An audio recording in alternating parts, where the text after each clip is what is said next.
ನಮಸ್ಕಾರ. ಚಂದ್ರ ಚುಂಬನ ಐತಿಹಾಸ ಕ್ಷಣಕ್ಕೆ ಇನ್ನೇನು ಕ್ಷಣಗಣನೆ ಬಾಕಿ ಇದೆ.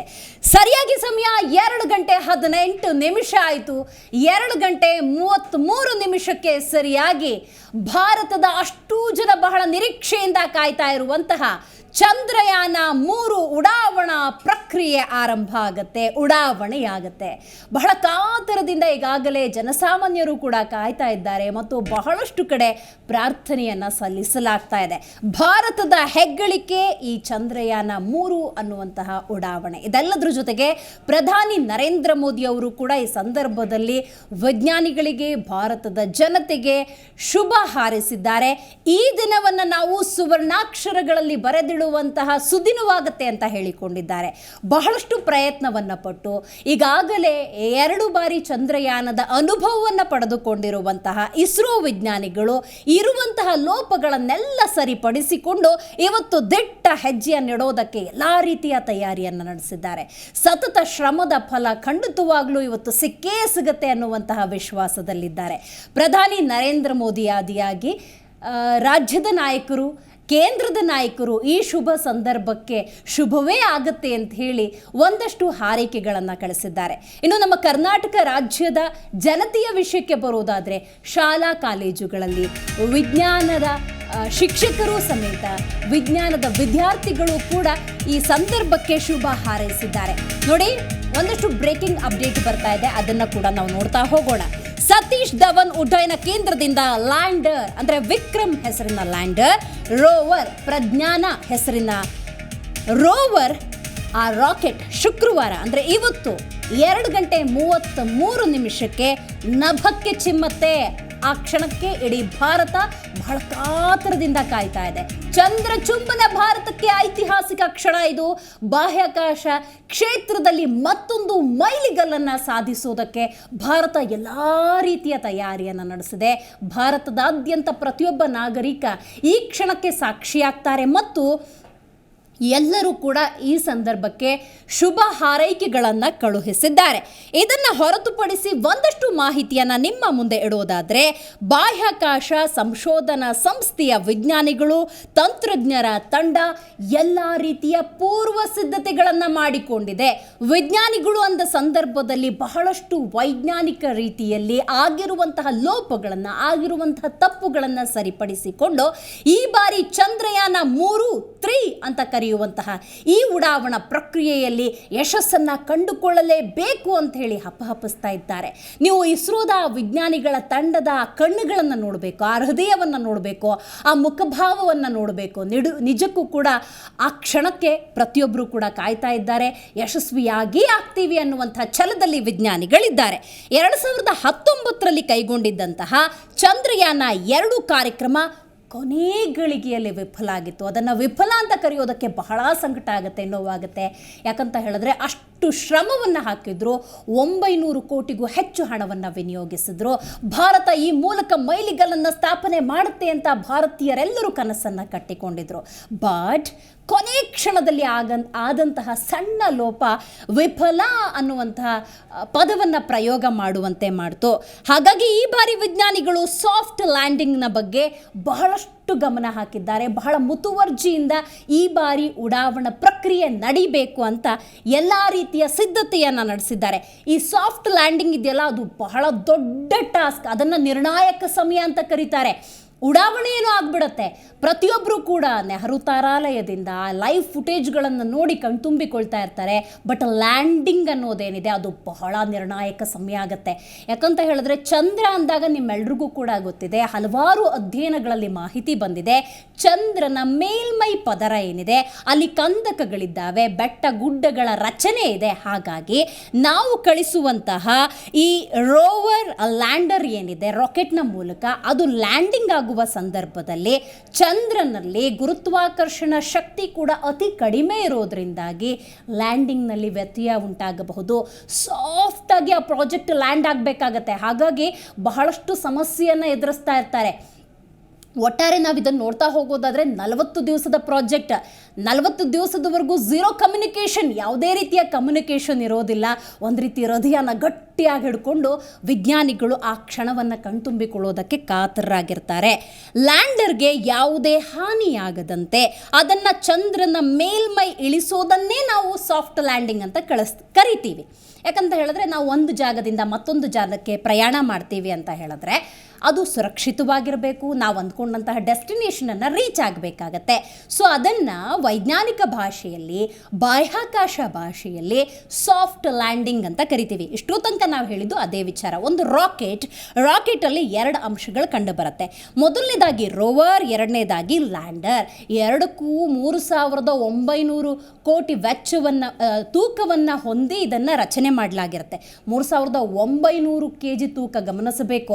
ಸುಮಾರು 600 ಕೋಟಿ ವೆಚ್ಚವನ್ನು ಈ ಸಂದರ್ಭದಲ್ಲಿ ಚಂದ್ರಯಾನ 3ಕ್ಕೆ ಇಲ್ಲಿ ವಿನಿಯೋಗಿಸಲಾಗಿದೆ. ಸೊ ಪ್ರಯಾಣ ಸುಖಕರವಾಗಿರಬೇಕಲ್ಲ, ನಾವು ಕೂಡ ಒಂದು ಪ್ಲೇಸಿಂದ ಇನ್ನೊಂದು ಪ್ಲೇಸಿಗೆ ಹೋಗಬೇಕು ಅಂತ ಹೇಳಿದ್ರೆ ಸುರಕ್ಷತೆಯನ್ನು ಗಮನಿಸ್ತೀವಿ, ಹೊರಟ ಜಾಗವನ್ನು ಗಮನಿಸ್ತೀವಿ, ನಾವು ಹೊರಡುವಂತಹ ಸ್ಟ್ಯಾಂಡ್ ಕರೆಕ್ಟ್ ಆಗಿದೆಯಾ ಅಂಥೇಳಿ, ಡೆಸ್ಟಿನೇಷನ್ ಅಂದರೆ ಗುರಿ, ನಾವು ತಲುಪುವಂತಹ ಜಾಗ ಹೇಗಿರುತ್ತೆ, ಇದೆಲ್ಲದರ ಬಗ್ಗೆ ನಾವು ಹೇಗೆ ಗಮನವನ್ನು ವಹಿಸ್ತೀವೋ ಅಟ್ ದ ಸೇಮ್ ಟೈಮ್ ಅದೇ ರೀತಿ ಚಂದ್ರಯಾನ ಅಂದ ಸಂದರ್ಭದಲ್ಲಿ ರಾಕೆಟ್ ಉಡಾವಣಾ ಪ್ರಕ್ರಿಯೆ ಮತ್ತು ಆ ಬಾಹ್ಯಾಕಾಶ ಕೇಂದ್ರ, ಉಡಾವಣೆಯಾಗುವ ರಾಕೆಟ್, ಅದರಲ್ಲಿರುವಂಥ ರೋವರ್, ಹಾಗೆಯೇ ಲ್ಯಾಂಡರ್, ಇದು ಉಡಾವಣೆಯಾಗುವಂತಹ ಸಮಯ, ಅದು ಹೇಗೆ ಹೋಗುತ್ತೆ ಅನ್ನೋದು, ನಂತರ ಗುರಿಯನ್ನು ತಲುಪೋದು ಬಹಳ ಮುಖ್ಯ ಆಗುತ್ತೆ. ಗುರಿ ತಲುಪುವ ಕ್ಷಣ ಇದೆಯಲ್ಲ, ಅದು ಬಹಳ ಇಂಪಾರ್ಟೆಂಟ್, ವೆರಿ ಇಂಪಾರ್ಟೆಂಟ್ ಟೈಮ್. ನೋಡಿ, ಚಂದ್ರನ ಮೇಲ್ಮೈನ ಒಂದಷ್ಟು ದೃಶ್ಯಾವಳಿಗಳನ್ನು ಝೀ ಕನ್ನಡ ನ್ಯೂಸ್ ನಿಮ್ಮ ಮುಂದಿಡುವಂತಹ ಪ್ರಯತ್ನವನ್ನು ಮಾಡ್ತಾ ಇದೆ. ಒಂದು ರೆಡ್ ಕಲರಲ್ಲಿ ಮಾರ್ಕ್ ಮಾಡಿ ಕೂಡ ನಾವು ತೋರಿಸ್ತಾ ಇದ್ದೀವಿ, ಅದನ್ನು ನೀವು ಗಮನಿಸಬಹುದು. ಚಂದ್ರನ ಮೇಲ್ಮೈ ಹೆಂಗಿದೆ ಅಂತ ಹೇಳಿದ್ರೆ ನಾವು ಚಿಕ್ಕವರಿದ್ದಾಗಿನಿಂದಲೂ ಪಾಠಗಳಲ್ಲಿ ಕೇಳಿರ್ತೀವಿ, ವಿಜ್ಞಾನಿಗಳು ಅನ್ವೇಷಣೆಯನ್ನು ಮಾಡಿ ನಮಗೆ ತಿಳಿಸಿದ್ದಾರೆ. ಚಂದ್ರನ ಮೇಲ್ಮೈನಲ್ಲಿ ದೊಡ್ಡ ದೊಡ್ಡ ಕಂದಕಗಳಿದ್ದಾವೆ, ಅಂದರೆ ಕಂದಕ ಇಟ್ ಸೆಲ್ಫ್ ಗುಂಡಿಗಳಿದ್ದಾವೆ, ಬೆಟ್ಟ ಗುಡ್ಡದ ರಚನೆ ಇದೆ. ಹಾಗಾಗಿ ನಾವು ಕಳುಹಿಸುವಂತಹ ರೋವರ್ ಮತ್ತು ಲ್ಯಾಂಡರ್ ಏನಿದೆ ಅದು ನಿಧಾನಕ್ಕೆ ಹೋಗಿ ಅಲ್ಲಿ ಲ್ಯಾಂಡ್ ಆಗಬೇಕು, ಅಲ್ಲಿ ಹೋಗಿ ಕೂತ್ಕೋಬೇಕು, ಅಲ್ಲಿ ಹೋಗಿ ನಿಂತ್ಕೋಬೇಕು, ದೆನ್ ಅದು ತನ್ನ ಕಾರ್ಯವನ್ನು ನಿರ್ವಹಿಸಬೇಕಾಗತ್ತೆ. ಹಾಗಾಗಿ ಈ ಪಯಣ ಅನ್ನೋದು ಬಹಳ ಮುಖ್ಯ, ಲ್ಯಾಂಡಿಂಗ್ ಅನ್ನೋದು ಕೂಡ ಬಹಳ ಮುಖ್ಯ ಆಗತ್ತೆ. ಈಗಾಗಲೇ ಹೇಳಿದಂತೆ ಚಂದ್ರನ ಮೇಲೆ ಇಳಿಸೋದನ್ನು ನಾವು ಸಾಫ್ಟ್ ಲ್ಯಾಂಡಿಂಗ್ ಅಂತ ಕರಿತೀವಿ. ವಿಜ್ಞಾನಿಗಳು ಇಂಥ ಕೌಶಲ್ಯವನ್ನು ಕರಗತ ಮಾಡಿಕೊಳ್ಳುವ ಗುರಿಯನ್ನು ಹೊಂದಿದ್ದಾರೆ. ಎಸ್, ಕರಗತ ಮಾಡಿಕೊಂಡೇ ಈ ಬಾರಿ ಚಂದ್ರಯಾನ 3 ಉಡಾವಣಾ ಪ್ರಕ್ರಿಯೆಯಲ್ಲಿ ನಾವು ಯಶಸ್ವಿಯಾಗ್ತೀವಿ ಅನ್ನುವಂತಹ ವಿಶ್ವಾಸದಲ್ಲಿದ್ದಾರೆ. ಚಂದ್ರನಲ್ಲಿ ಭೂಮಿಗಿಂತ ಕಡಿಮೆ ಗುರುತ್ವಾಕರ್ಷಣ ಶಕ್ತಿ ಇರೋದ್ರಿಂದಾಗಿ ನೋಡಿ, ನಾವೆಲ್ಲ ಉಸಿರಾಡ್ತೀವಿ, ನಾವೆಲ್ಲ ಭೂಮಿ ಸರ್ಕಲ್ ರೌಂಡ್ ಆಗಿದ್ರೂ ಕೂಡ ಅದರ ಮೇಲೆ ಓಡಾಡ್ತೀವಿ ಅಂತ ಹೇಳಿದ್ರೆ ಆ ಒಂದು ಶಕ್ತಿ ನಮ್ಮನ್ನು ಕಾಯ್ದಿರಿಸ್ತಾ ಇದೆ. ಎಷ್ಟೋ ಮಕ್ಕಳು ಪ್ರಶ್ನೆಗಳನ್ನು ಕೇಳ್ತಾರೆ, ಸಮುದ್ರದ ನೀರು ಇದೆ ಅಂತ ಹೇಳಿದ್ರೆ ರೌಂಡ್ ಆಗಿದ್ರೆ ಅದು ಚೆಲ್ಲಿ ಹೋಗಬೇಕಲ್ವಾ ಅಥವಾ ಹೋಗಬೇಕಲ್ವಾ, ಪೋಲ್ ಆಗಬೇಕಲ್ವಾ ಅಂತ ಕೇಳ್ತಾರೆ. ನೋಡಿ, ಗುರುತ್ವಾಕರ್ಷಣ ಶಕ್ತಿ ಅನ್ನೋದೇನಿದೆ ಅದೆಲ್ಲವನ್ನು ಹಿಡಿದಿಡುತ್ತೆ. ಅಂಥ ಗುರುತ್ವಾಕರ್ಷಣ ಶಕ್ತಿಯ ಪ್ರಮಾಣ ಚಂದ್ರನಲ್ಲಿ ಎಷ್ಟಿದೆ ಅಂತ ನೋಡೋದಾದರೆ ಭೂಮಿಗೆ ಹೋಲಿಸಿದರೆ ಅತಿ ಕಡಿಮೆ ಪ್ರಮಾಣದಲ್ಲಿದೆ. ನಮ್ಮ ಹಲವಾರು ವಿಜ್ಞಾನಿಗಳು ಕೆಲವೊಂದು ಸ್ಯಾಟಲೈಟ್ನ ವಿಜುವಲ್ಸನ್ನು ಕೊಟ್ಟ ಸಂದರ್ಭದಲ್ಲಿ ನೀವು ಗಮನಿಸ್ತಾ ಇರ್ತೀರಿ, ಹಾರಾಡುವ ತೇಲಾಡುವ ಒಂದಷ್ಟು ಪ್ರಕ್ರಿಯೆಗಳು. ಹಾಗಾಗಿ ಆ ವಿಜುವಲ್ಸನ್ನು ನೋಡಿದ್ರೆ ನಮಗೆ ಗೊತ್ತಾಗುತ್ತೆ ಗುರುತ್ವಾಕರ್ಷಣ ಶಕ್ತಿ ಎಷ್ಟರ ಪ್ರಮಾಣ ಅಲ್ಲಿ ಇರುತ್ತೆ ಅನ್ನೋದು. ಚಂದ್ರನ ವಿಷಯಕ್ಕೆ ಬರೋದಾದರೆ ಭೂಮಿಗೆ ಹೋಲಿಸಿದ್ರೆ ಗುರುತ್ವಾಕರ್ಷಣ ಶಕ್ತಿ ಕಡಿಮೆ ಇರೋದ್ರಿಂದಾಗಿ ಲ್ಯಾಂಡರ್ ಏನಿದೆ ಅದು ನಿಧಾನವಾಗಿ ಇಳಿಯುವಂತೆ ಮಾಡೋದೇ ಬಹು ದೊಡ್ಡ ಸವಾಲಿನ ಕೆಲಸ. ನೋಡಿದ್ರಲ್ಲ, ಮತ್ತೊಮ್ಮೆ ಇದನ್ನು ಹೇಳುವಂಥ ಪ್ರಯತ್ನವನ್ನು ಮಾಡೋಣ. ಗುರುತ್ವಾಕರ್ಷಣ ಶಕ್ತಿ ಭೂಮಿಗಿಂತ ಚಂದ್ರನಲ್ಲಿ ಕಡಿಮೆ ಇರೋದ್ರಿಂದಾಗಿ ಆ ಲ್ಯಾಂಡರ್ನ ನಿಧಾನವಾಗಿ ಲ್ಯಾಂಡ್ ಮಾಡೋದು, ಕೆಳಗಿಳಿಸೋದೇ ಬಹುದೊಡ್ಡ ಕೆಲಸ. ಅಟ್ ದ ಸೇಮ್ ಟೈಮ್ ಚಂದ್ರನ ಮೇಲ್ಮೈನಲ್ಲಿ ಕಂದಕಗಳಿದ್ದಾವೆ, ಬೆಟ್ಟ ಗುಡ್ಡದ ರಚನೆಗಳಿದ್ದಾವೆ. ಹಾಗಾಗಿ ಲ್ಯಾಂಡ್ ಮಾಡೋದು ಬಹಳ ಕಷ್ಟ ಆಗುತ್ತೆ, ಅದು ಬಹುದೊಡ್ಡ ಸವಾಲು. ಲಾಸ್ಟ್ ಟೈಮ್ ಕೂಡ ಇಲ್ಲೇ ವ್ಯತ್ಯಯ ಉಂಟಾಗಿದ್ದು. ಚಂದ್ರಯಾನ 2ರ ಕಾರ್ಯಕ್ರಮದ ಸಂದರ್ಭದಲ್ಲಿ ಆರ್ಬಿಟರ್ನಿಂದ ಲ್ಯಾಂಡರ್ ಯಶಸ್ವಿಯಾಗಿ ಬೇರ್ಪಟ್ಟಿತ್ತು. ಮತ್ತೊಮ್ಮೆ ಚಂದ್ರಯಾನ 2 ಪ್ರಾಜೆಕ್ಟನ್ನು ನಾವು ನೋಡೋದಾದರೆ ಆರ್ಬಿಟರ್ನಿಂದ ಲ್ಯಾಂಡರ್ ಯಶಸ್ವಿಯಾಗಿ ಬೇರ್ಪಟ್ಟಿತ್ತು. ಚಂದ್ರನಿಂದ 100 ಕಿಲೋಮೀಟರ್ ಅಂತರದಲ್ಲಿ ಲ್ಯಾಂಡರ್ ಯಶಸ್ವಿಯಾಗಿ ಪರಿಭ್ರಮಿಸಿತ್ತು, ಅಂದ್ರೆ ಹೋಗಿ ಅಲ್ಲಿ ಕೂತ್ಕೊಳ್ತು.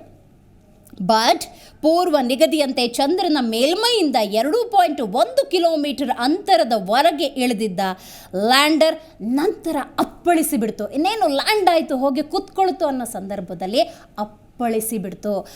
ಹಾಗಾಗಿ ಚಂದ್ರಯಾನ 2 ನಾವು ವಿಫಲ ಆಯಿತು ಅಂತ ಕರಿತೀವಿ. ವಿಜ್ಞಾನಿಗಳಿಗೆ ಅದರ ಸಂಪರ್ಕ ಸಿಗದ ಪರಿಸ್ಥಿತಿ ಬಂತು. ಏನಾಯಿತು, ಎತ್ತಾಯಿತು, ನಮಗೇನಾದರೂ ಇನ್ಫಾರ್ಮೇಷನ್ ಸಿಗುತ್ತಾ ಅಂತ ವಿಜ್ಞಾನಿಗಳು ಮಾನಿಟರ್ ಮಾಡ್ತಾನೆ ಇರ್ತಾರೆ. ಬಟ್ ಫಲಶ್ರುತಿ ಅನ್ನೋದು ಕಳೆದ ಚಂದ್ರಯಾನ 2ರಲ್ಲಿ ಕಡಿಮೆ ಆಯಿತು.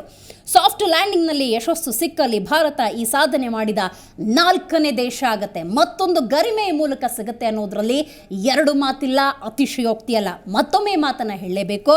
ಸಾಫ್ಟ್ ಲ್ಯಾಂಡಿಂಗ್ನಲ್ಲಿ ಯಶಸ್ಸು ಖಂಡಿತ ಇವತ್ತು ಸಿಕ್ತು ಅನ್ನೋದೇ ಆದರೆ ಆ 2 ಗಂಟೆ 33 ನಿಮಿಷದ ಆ ಒಂದು ಉಡಾವಣಾ ಪ್ರಕ್ರಿಯೆ ಯಶಸ್ವಿ ಆಯಿತು, ಲ್ಯಾಂಡಿಂಗ್ ಕೂಡ ಯಶಸ್ವಿ ಆಯಿತು ಅಂತ ಹೇಳಿದ್ರೆ ನಿಜಕ್ಕೂ ಕೂಡ ಭಾರತ ಸಾಧನೆಯಲ್ಲಿ, ಬಾಹ್ಯಾಕಾಶ ಸಾಧನೆಯಲ್ಲಿ ಮತ್ತೊಂದು ಮೈಲಿಗಲ್ಲನ್ನು ಸಾಧಿಸುತ್ತೆ ಮತ್ತು ಭಾರತ ಈ ಸಾಧನೆ ಮಾಡಿದ 4ನೇ ದೇಶವಾಗುತ್ತೆ.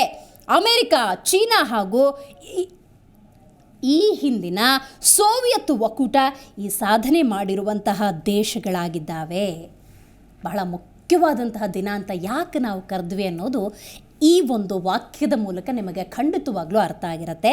ಸಮಯ ಸರಿಯಾಗಿ 2 ಗಂಟೆ 29 ನಿಮಿಷ ಆಯಿತು.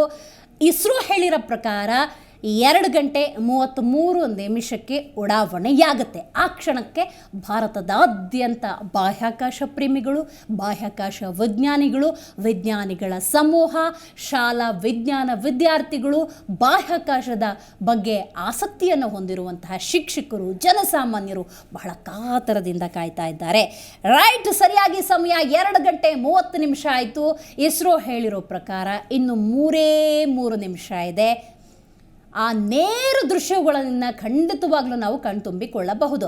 ನೀವೀಗ ಜೀ ಕನ್ನಡ ನ್ಯೂಸ್ನಲ್ಲಿ ನೋಡ್ತಿರುವಂಥ ದೃಶ್ಯಗಳು ಕೂಡ ಬಹಳ ಕುತೂಹಲ ಭರಿತವಾಗಿದೆ. ನೋಡಿ, ಎಷ್ಟರ ಮಟ್ಟಿಗೆ ಪ್ರತಿಯೊಬ್ಬರು ಕೂಡ ಭಾರತದ ಗರಿಮೆಯನ್ನು, ಹಿರಿಮೆಯನ್ನು ಪ್ರೋತ್ಸಾಹಿಸೋದಕ್ಕೆ ನಿಲ್ತಾರಲ್ಲ. ಇದು ಭಾರತ, ಇದು ಭಾರತಕ್ಕೆ ಸಿಕ್ಕಿರುವಂತಹ ಐತಿಹಾಸಿಕ ಕ್ಷಣ ಅಂತ ಹೇಳಿದ್ರೆ ತಪ್ಪಾಗೋದಿಲ್ಲ.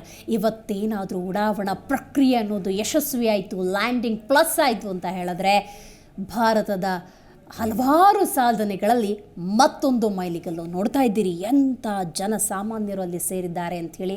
ಯಾವುದನ್ನು ಕೂಡ ಲೆಕ್ಕಿಸೋದಿಲ್ಲ. ಭಾರತ ಅಂದರೆ ಆ ಶಕ್ತಿ ಇದೆ. ವಿವಿಧತೆಯಲ್ಲಿ ಏಕತೆಯನ್ನು ಕಂಡುಕೊಂಡಿರುವಂತಹ ಭಾರತದಲ್ಲಿ ವಿಜ್ಞಾನ ರಂಗದಲ್ಲೂ ಕೂಡ ನಾವು ದಾಪುಗಾಲನ್ನು ಇಡ್ತಿದ್ದೀವಿ ಅನ್ನೋದಕ್ಕೆ ಪ್ರೂವ್ ಮಾಡೋದಕ್ಕೆ ಮತ್ತೊಂದು ಅವಕಾಶ ಸಿಕ್ಕಿದೆ. ಚಂದ್ರಾನ್ವೇಷಣೆಗೆ 2 ದಶಕ, ಇದನ್ನು ಹೇಳಲೇಬೇಕು. ಸಮಯ ಇನ್ನು 2 ನಿಮಿಷ ಇದೆ, ಅಷ್ಟರಲ್ಲಿ ಹೇಳುವಂಥ ಪ್ರಯತ್ನ. ಭಾರತದ ಚಂದ್ರಯಾನ ಕಾರ್ಯಕ್ರಮಕ್ಕೆ 2 ದಶಕಗಳೇ ಸಂದಿದೆ. ಮಹತ್ವಾಕಾಂಕ್ಷೆಯ ಈ ಕಾರ್ಯಕ್ರಮ ಹಿಂದಿನ ಪ್ರಧಾನಿ ಅಟಲ್ ಬಿಹಾರಿ ವಾಜಪೇಯಿ ಅವರ ಪರಿಕಲ್ಪನೆಯಾಗಿತ್ತು. ಈ ಕಾರ್ಯಕ್ರಮವನ್ನು 2003 ಆಗಸ್ಟ್ 15ರಂದು ಘೋಷಣೆ ಮಾಡಿದರು. ನಿರಂತರ ಶ್ರಮದ ಫಲವಾಗಿ 2008 ಅಕ್ಟೋಬರ್ 22ರಂದು ಇಸ್ರೋದ PSLV-C11 ರಾಕೆಟ್ ವ್ಯೋಮದತ್ತ ಹಾರಿತು. ನಾವದನ್ನು ನೆನಪಿಸಿಕೊಳ್ಬೋದು. ಸದ್ಯ ನೀವು ಜೀ ಕನ್ನಡ ನ್ಯೂಸ್ನಲ್ಲಿ ಏನನ್ನು ನೋಡ್ತಾ ಇದ್ದೀರಿ ಅದು ನೇರ ದೃಶ್ಯಾವಳಿಗಳು. ಆ ದೃಶ್ಯಾವಳಿಗಳ ಮೂಲಕ ಚಂದ್ರ ಚುಂಬನಕ್ಕೆ ಆಗ್ತಿರುವಂಥ ಒಂದಷ್ಟು ತಯಾರಿಯನ್ನು ಗಮನಿಸಬಹುದು. ಪ್ರತಿಯೊಬ್ಬರ ನಾಗರಿಕರ, ವಿಜ್ಞಾನಿಗಳ ನಾಡಿ ಮಿಡಿತ ಈ ಕ್ಷಣದಲ್ಲಿ ಕೊಂಚ ಏರುಪೇರಾಗುತ್ತೆ.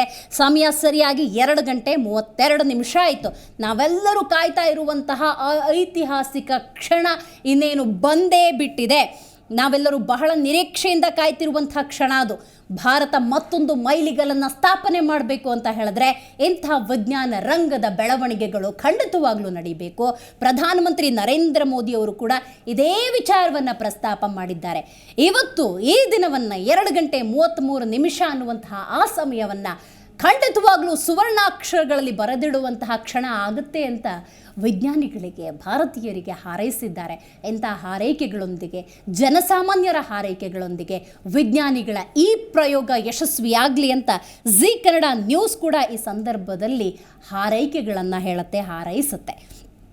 ಇದೆಲ್ಲದರ ಜೊತೆಗೆ ನಾವು ನೋಡ್ತಾ ಇದ್ದೀವಿ, ಸತೀಶ್ ಧವನ್ ಉಡ್ಡಯನ ಕೇಂದ್ರದಲ್ಲಿ ಒಂದಷ್ಟು ವಿಜ್ಞಾನಿಗಳು ಬಹಳ ಕಾತರದಿಂದ ಕಾಯ್ತಾ ಇದ್ದಾರೆ. ರೈಟ್, ಸಮಯ ಕೂಡ ಆಗ್ತಾ ಬಂತು. 2 ಗಂಟೆ 33 ನಿಮಿಷ. ಇನ್ನೇನು 1 ನಿಮಿಷದಲ್ಲಿ ಮೇ ಬಿ ಉಡಾಯನ ಪ್ರಕ್ರಿಯೆ ಅನ್ನೋದು ಆರಂಭ ಆಗಬಹುದು. ಸೊ ಕೇಂದ್ರದಿಂದ ಅಂದರೆ ಸತೀಶ್ ಧವನ್ ಉಡ್ಡಯನ ಕೇಂದ್ರದಿಂದ ಲ್ಯಾಂಡರ್ ಅಂದರೆ ವಿಕ್ರಮ್ ಹಾಗೆಯೇ ರೋವರ್ ಪ್ರಜ್ಞಾನ ಹೊತ್ತಂತಹ ರಾಕೆಟ್ ಉಡಾವಣೆಗೊಳ್ಳುತ್ತೆ. ನೋಡಿ ಎಂತಹ ಸೈಲೆನ್ಸ್ ಇದೆ ಅಲ್ಲಿ. ಎಲ್ಲರೂ ಕೂಡ ಬಹಳ ಕಾತರದಿಂದ ಕಾಯ್ತಾ ಇರುವಂಥ ಕ್ಷಣ ಅದು. ಆ ಕ್ಷಣ ಇನ್ನೇನು ಬಂದೇ ಬಿಟ್ಟಿದೆ. ಚಂದ್ರ ಚುಂಬನ ಪ್ರಕ್ರಿಯೆ ಭಾರತಕ್ಕೆ ನಿಜಕ್ಕೂ ಇದು ಐತಿಹಾಸಿಕ ಕ್ಷಣ.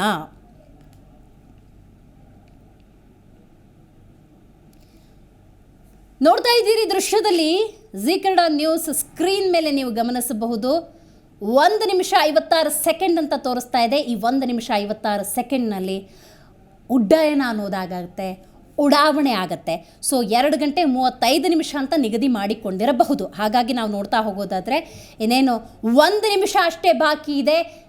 1 ಗಂಟೆ 32 ನಿಮಿಷ 31 ನಿಮಿಷ 29ಕ್ಕೆ ಬಂತು. ಇನ್ನು 25 ಸೆಕೆಂಡ್ಗಳಿಗೆ ಬಂದಿದೆ. ಇನ್ನು 1 ನಿಮಿಷದಲ್ಲಿ ಉಡಾವಣೆ ಅನ್ನೋದಾಗತ್ತೆ.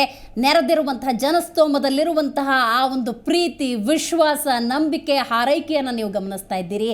ಭಾರತದ ಬಾವುಟ ಇಲ್ಲಿ ರಾರಾಜಿಸ್ತಾ ಇದೆ. ಜೊತೆಗೆ ಪ್ರತಿಯೊಬ್ಬರ ಶುಭ ಹಾರೈಕೆ ಇದೆ.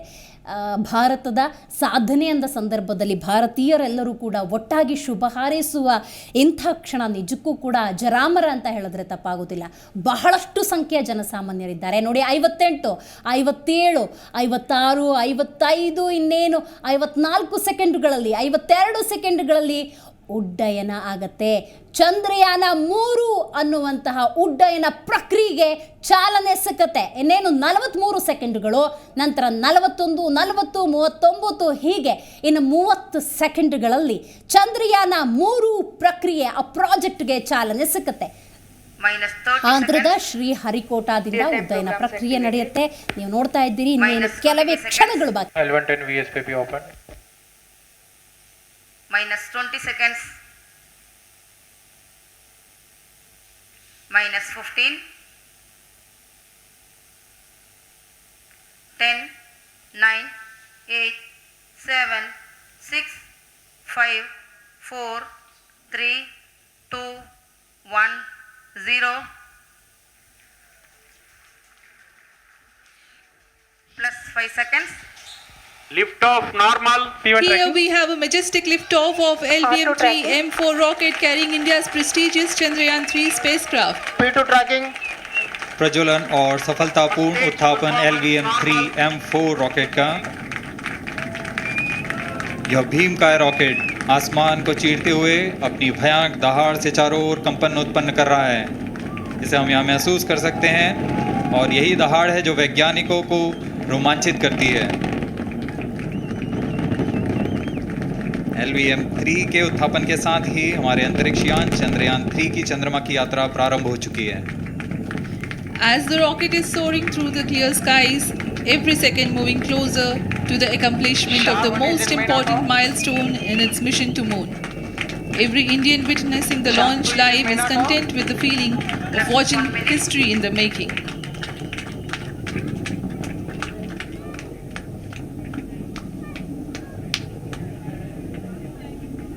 चंद्रमा की सतह पर अपना छाप छोड़ने के लिए चंद्रयान 3 अपने मिशन को पूरा करने निकल चुका है। वर्तमान में दोनों S-200 स्टेप ऑन बूस्टर सामान निष्पादन करते हुए अपनी निर्दिष्ट कक्षा की ओर बढ़ रहे हैं। The S-200 motors thrusting simultaneously, generating a peak thrust of close to 6,000 kilonewtons in vacuum. They are made of HTPV-based solid propellant. 204.5 tons in each strap-on. Close to 2 tons of propellant being burnt each second.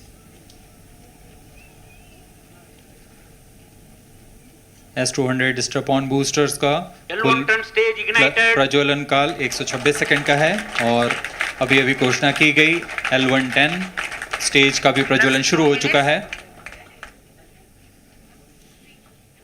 Apart from the strap-ons, the core stage has also commenced its operation. This stage, based on combination 200 stages are separated of hypergolic earth storable liquid propellants UH-25 and N2O4. Now the S-200s have been separated. घटनाक्रम के अनुसार इस यान से S-200 स्ट्रैपॉन boosters को सफलतापूर्वक पृथक कर दिया गया है। यह काम सेपरेशन मोटर्स की मदद से किया जाता है। इसके बाद L110 तरल नोदक पर आधारित और विकास इंजन के साथ यह चरण सामान्य निष्पादन करता हुआ अपनी उद्दिष्ट कक्षा की ओर बढ़ रहा है।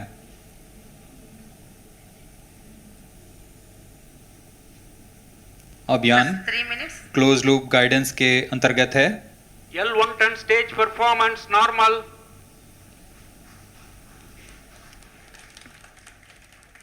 The trajectory of launch vehicle is closely following the prediction. Payload fairing separated.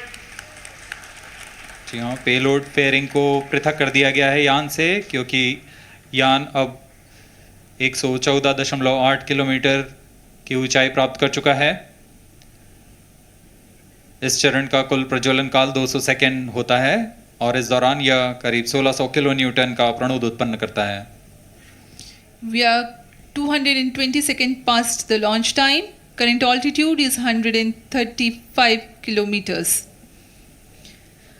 In the 200 seconds of its operation, the L110 stage carries the rocket up to 175.5 kilometers altitude and imparts a relative velocity of 4.18 kilometers per second, that is 250 kilometers every minute.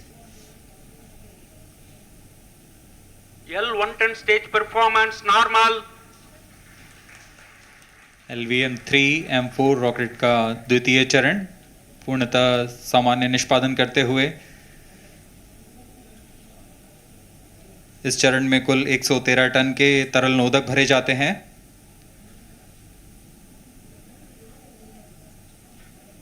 N2O4 तथा UH-25 अर्थ storable propellant को ईंधन के रूप में प्रयोग किया जाता है इस चरण में।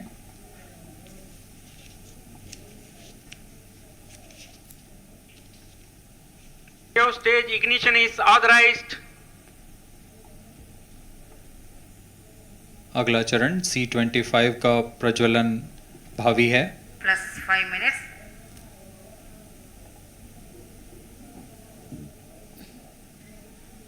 L110 stage thrust cut off and separated. To C25 ignition command. 25 ignition confirmed. That's a piece of really good news that the third stage has started its operation. The C25 stage has been ignited. जी हाँ, एक बहुत ही जटिल प्रक्रिया होती है cryo engine का ignition, और इसके प्रज्वलन के साथ ही तालियों की गड़गड़ाहट से गूंज उठा है मिशन नियंत्रण कक्ष। तृतीय चरण C25 वर्तमान में प्रणोद उत्पन्न कर रहा है। पूर्णतः सामान्य, सभी तंत्र पूर्णतः सामान्य हैं।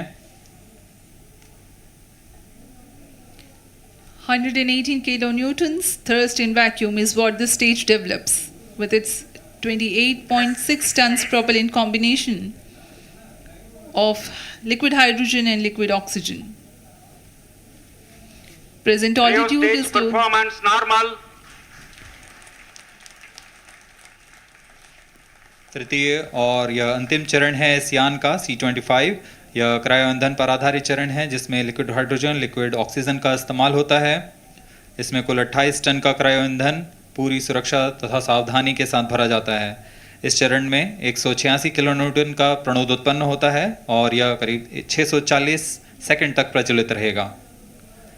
इसमें दिशा नियंत्रण के लिए इंजन जिम्बल का इस्तेमाल किया जाता है। क्रायो ईंधन का विशिष्ट आवेग 446 सेकंड के करीब होता है।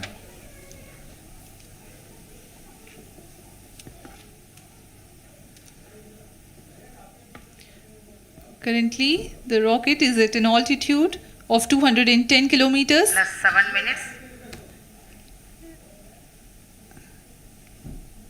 While there is no much variation in altitude, this stage will add to the relative velocity immensely.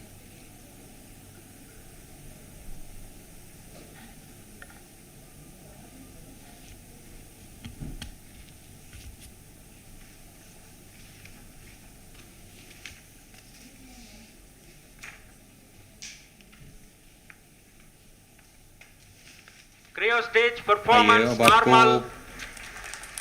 Payload के बारे में जानकारी देते हैं। लैंडर मॉड्यूल्स पे कई वैज्ञानिक प्रयोगों के लिए पेलोड्स लगाए गए हैं।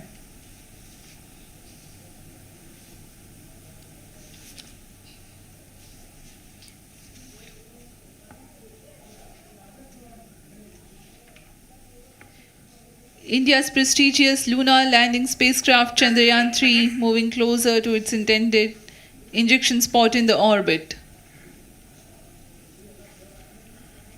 The propulsion module provides propulsion for earthbound maneuvers, translunar injection, and moonbound orbits. It also has a payload to study the spectral and polarimetric measurements of Earth and lunar orbit. The abbreviated name of the payload is SHAPE.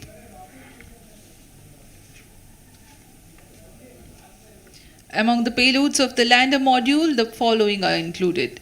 A landwehr probe called Rambha to measure the near surface plasma density, that is the density of ions and electrons and its changes with time. The second payload is Chandra's surface thermophysical experiment or CHASTE to measure thermal properties of lunar surface near polar regions. To measure the seismicity around the landing site and delineating the structure of the lunar crust and mantle, payload ILSA is there. The rover, after its descent, will further the scientific study objectives through its own payloads. For better understanding of chemical and mineralogical composition of lunar surface, LIBS or laser-induced breakdown spectroscope is included.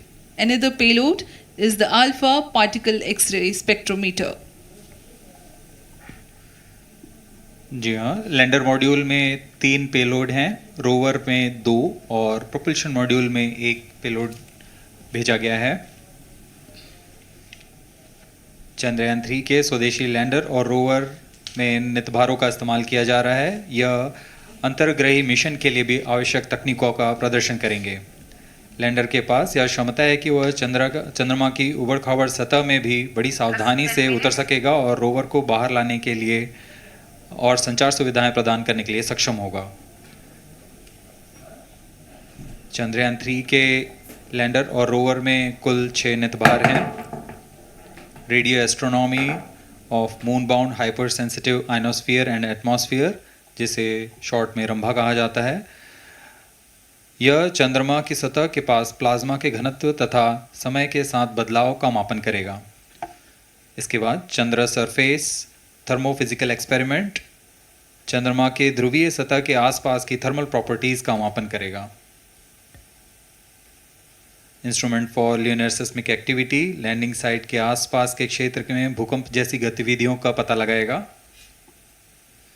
Rover में चंद्रमा की सतह के तत्वात्मक विश्लेषण के लिए laser induced breakdown spectroscope और alpha particle x ray spectroscope इसका इस्तेमाल किया जा रहा है। एक बहुत ही दिलचस्प वैज्ञानिक निर्धार है shape स्पेक्ट्रोपोलैरिमेट्री of habitable planet earth, जो कि चंद्रमा से पृथ्वी से परावर्तित नियर इंफ्रारेड किरणों का विश्लेषण दूसरे जीवन सहायक ग्रहों को खोजने में मदद करेगा।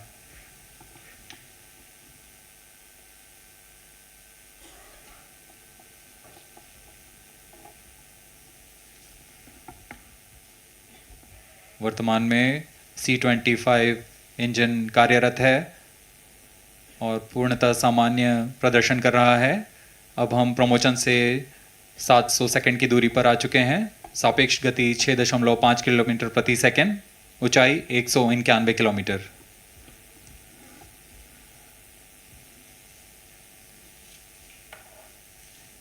As we have told you about the Chandrayaan 3's upgrades in the aspects of enhanced robustness through extensive ground tests and simulation, during the last phase of landing, the module will have a vertical velocity of less than 1 meter per second and a horizontal velocity of less than 0.5 meters per second from a height of 3 meters.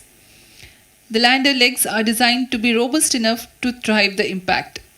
The cameras are tuned to take pictures ahead of the landing and enable intelligent decision making for choice of best location to land, avoiding craters and boulders on lunar surface. Normal. The successive pictures will also enable the craft to determine its horizontal and vertical velocity in real time. Laser Doppler velocity sensor is an upgrade in Chandrayaan 3 over its predecessor. It helps to determine instantaneous velocity of craft.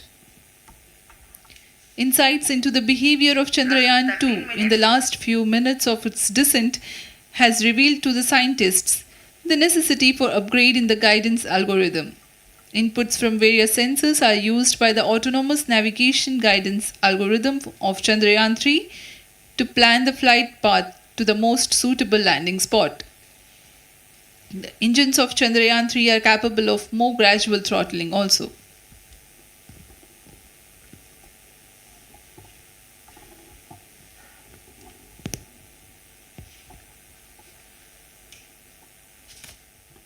वर्तमान में हम promotion से 817 second की दूरी पर आ चुके हैं। करीब 950 सेकंड पर तृतीय चरण क्रायोजेनिक इंजन को शट ऑफ कर दिया जाएगा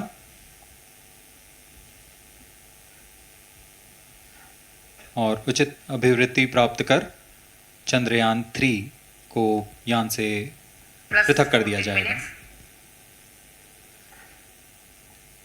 चंद्रयान 3 को LVM-3M4 द्वारा एलिप्टिकल पार्किंग ऑर्बिट में लॉन्च करने के पश्चात 170 किलोमीटर की पेरिजी पर क्रमशः 5 बार मैन्यूवरिंग कमांड दिया जाएगा। 5वीं बार में यह पृथ्वी से चंद्रमा की ओर प्रस्थान करेगा, जिसे हम ल्यूनर ट्रांसफर ऑर्बिट के नाम से जानते हैं। फिर 5 अगस्त 2023 को यह चंद्रमा की कक्षा में प्रवेश करेगा और फिर क्रमशः 5 मैन्यूवरिंग के पश्चात प्रोपल्शन मॉड्यूल चंद्रमा की 100 किलोमीटर की वृत्ताकार कक्षा में स्थापित हो जाएगा। यहाँ यह उचित समय और अभिवृद्धि में लैंडर मॉड्यूल को पृथक करेगा और 23 अक्टूबर 2023 को चंद्रमा की सतह पर लैंडिंग की प्रक्रिया शुरू की जाएगी।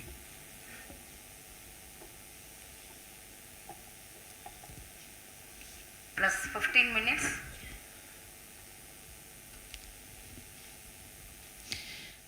We have come close to 900 seconds after the launch. Currently, the C-25 stage is thrusting. Current relative velocity is 9.29 kilometers per second.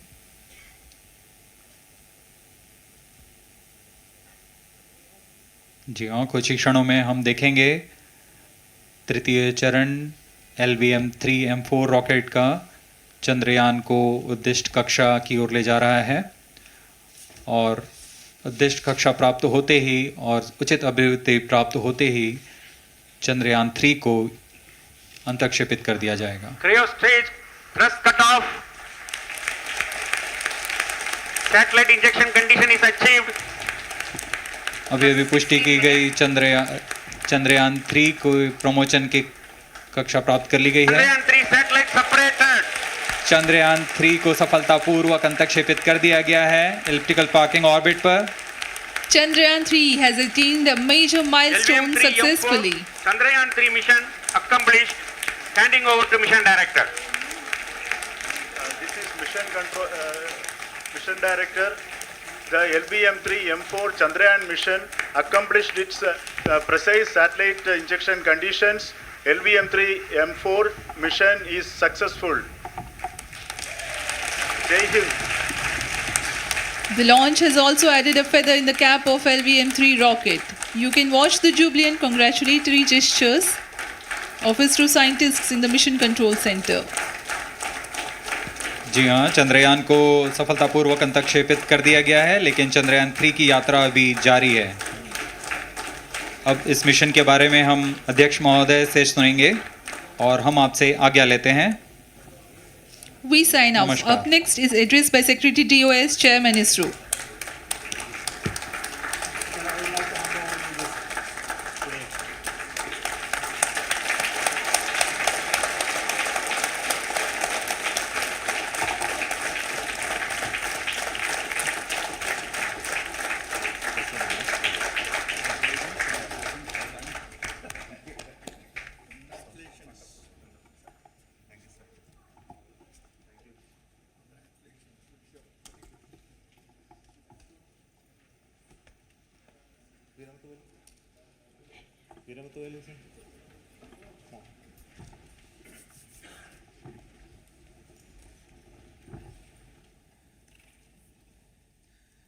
Congratulations, India.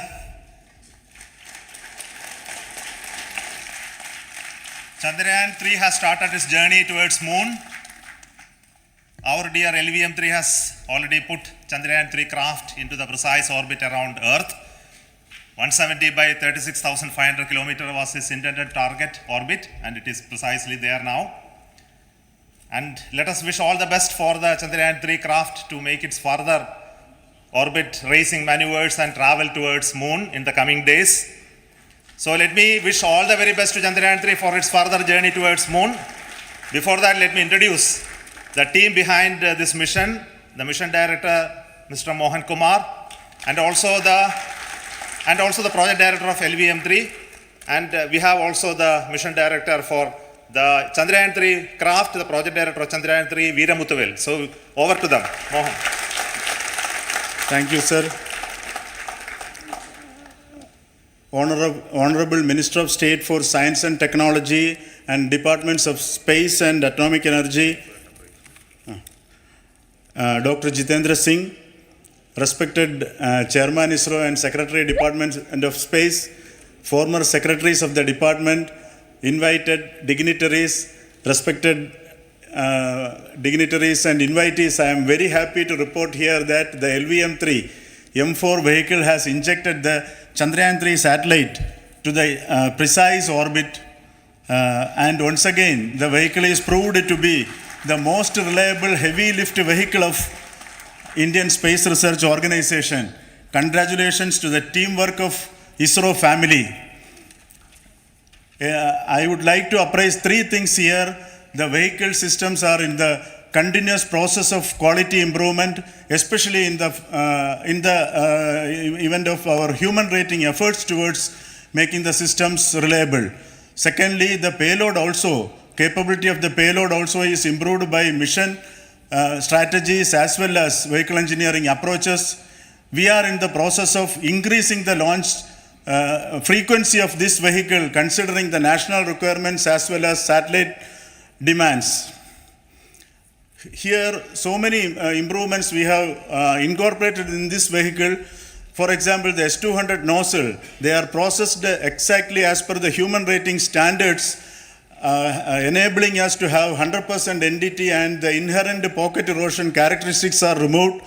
The L100 stage Vikas engine, mostly it is 100% qualified to be the human rated engine with indigenously developed LET throats, and the pocket, the back wall gas entry also is eliminated, and it is a perfect system. Yes, and CE20 stage also is perfectly actually. Good.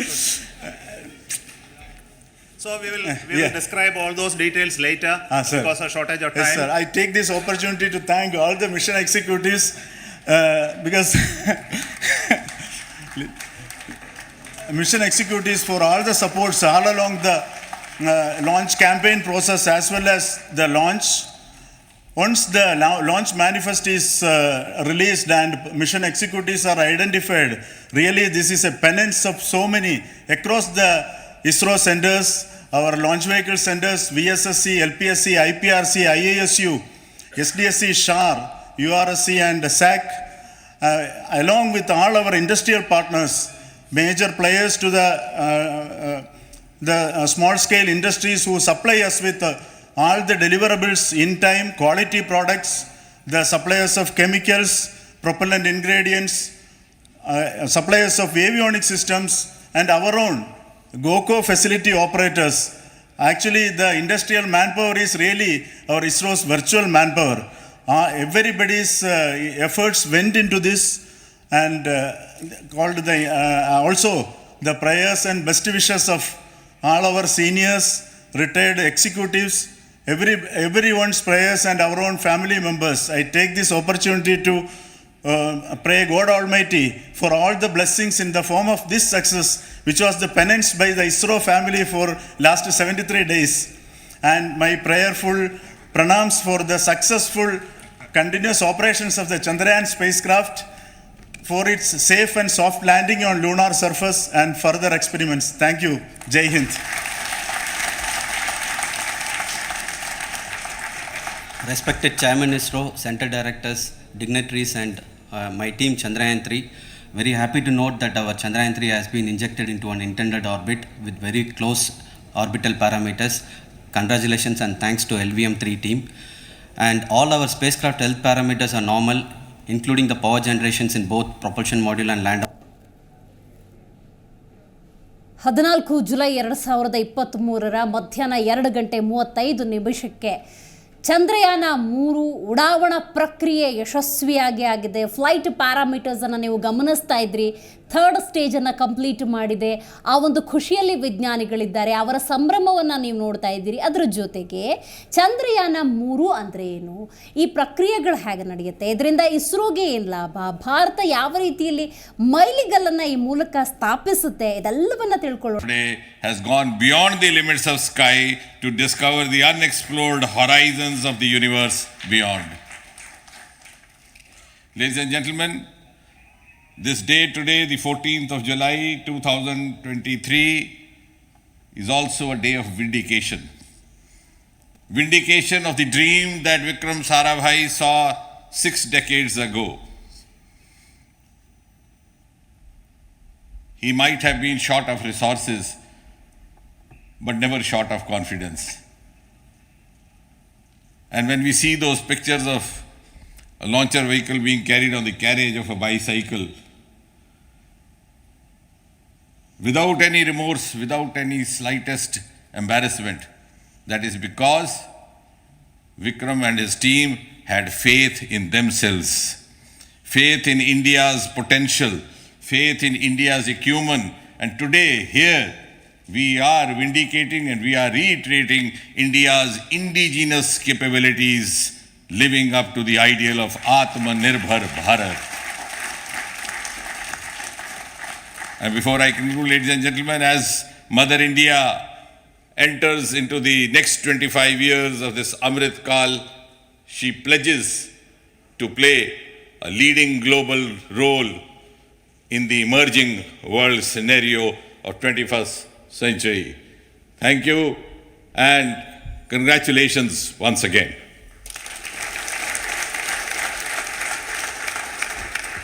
Thank you, sir.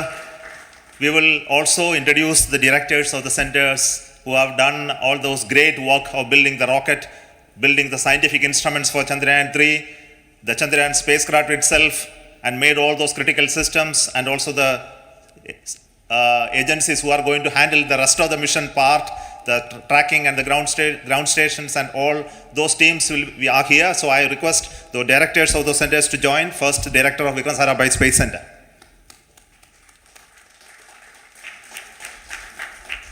Good afternoon, India.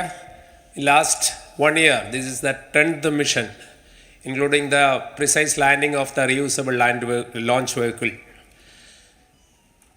So with this mission, this is the 7th mission of LVM3, the successful mission. With this, the success rate of LVM3 is 100%, and this is the ideal vehicle for Gaganyaan. Some of the changes that we are incorporating in Gaganyaan we have implemented here, and the Mark III has crossed the reliability of 0.9 and inching forward. So I take this opportunity to salute the entire ISRO community, especially the VSC community and all launch vehicle centers, industry partners for making the stages, making the sub-assemblies and testing. In fact, this is the 3rd launch of LVM3 in 1 year. You know, the realizing the stages, assembling, testing, and then launching 3 LVM3s in 1 year is a Herculean task. I salute the industry as well as all the ISRO centers for this. And I wish all the very best. We know that when the beginning is good, the ending has to be good. I wish all the very best to the Chandrayaan for its solitary journey through the vastness of space and for making a feather-like soft landing in the 4th week of August. Good luck. Thank you. Dr. Narayanan, Director LPSC.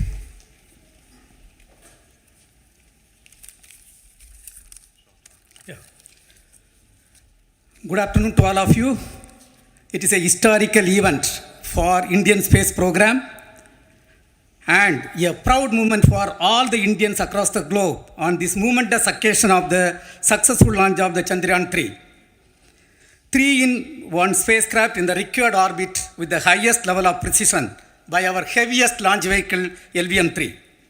After the 2 launches of LVM-3 vehicle this year, this vehicle is realized in the record shortest time. Today, once again, all the vehicle systems have performed, demonstrated the 7th successful launch. As you all know, the entire spacecraft community has put wholehearted effort during last 4 years and we have realized a marvelous, great scientific satellite. For this mission, the entire vehicle performance is as expected, as predicted. In fact, the precision in which the satellite is launched shows the reliability of this vehicle. And we too have 4 liquid propulsion modules, 2 in the launch vehicle, the L110 stage, C25 stage. It has performed extremely well along with all other vehicle systems. We too have 2 more propulsion modules, one for taking the spacecraft to the moon, another one for soft landing. I think it is already well integrated. The system health is very good. Today's success is the culmination of the dedicated, smart and hard work of all the ISRO team members and the work culture of ISRO and the review process what we follow.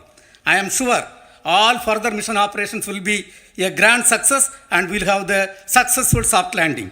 On this occasion, let me congratulate and compliment the members of ISRO team, our family members who have really sacrificed, the partners from industry and academia and the various review fora. Thank you. Jai Hind. The Chandrayaan craft was built at the URO Satellite Center, so I request the Director of URC to speak.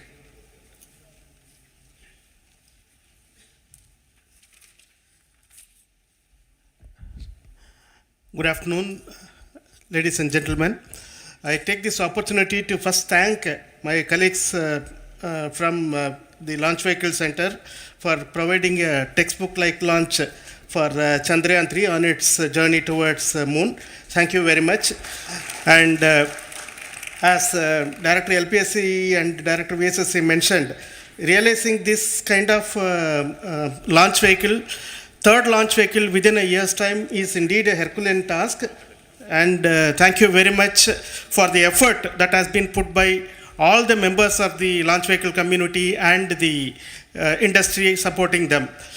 Coming to Chandrayaan 3, Mohan was telling that it is a penance. In fact, it is a penance of the Chandrayaan 3 team for the last 4 years, which has come today as an outcome. It is sitting like a brain sitting inside the head of a human being on that mighty vehicle. On top of that satellite was sitting, and it was such a happy moment to see that satellite getting separated. And our work continues from now for the next 42 days till we reach the lunar orbit and touchdown softly on moon. So we'll speak the rest of the things after the soft landing on top of moon. Till then, thank you very much for all the members of the satellite community and the industry for your support, which has been continuing over several years, and I'm sure will continue in future also. Thank you very much. Space Applications Center Ahmedabad plays very important role in our scientific instruments and building of the satellites. Over to Director SAC, Nilesh Desai. Thank you. Good afternoon, everybody.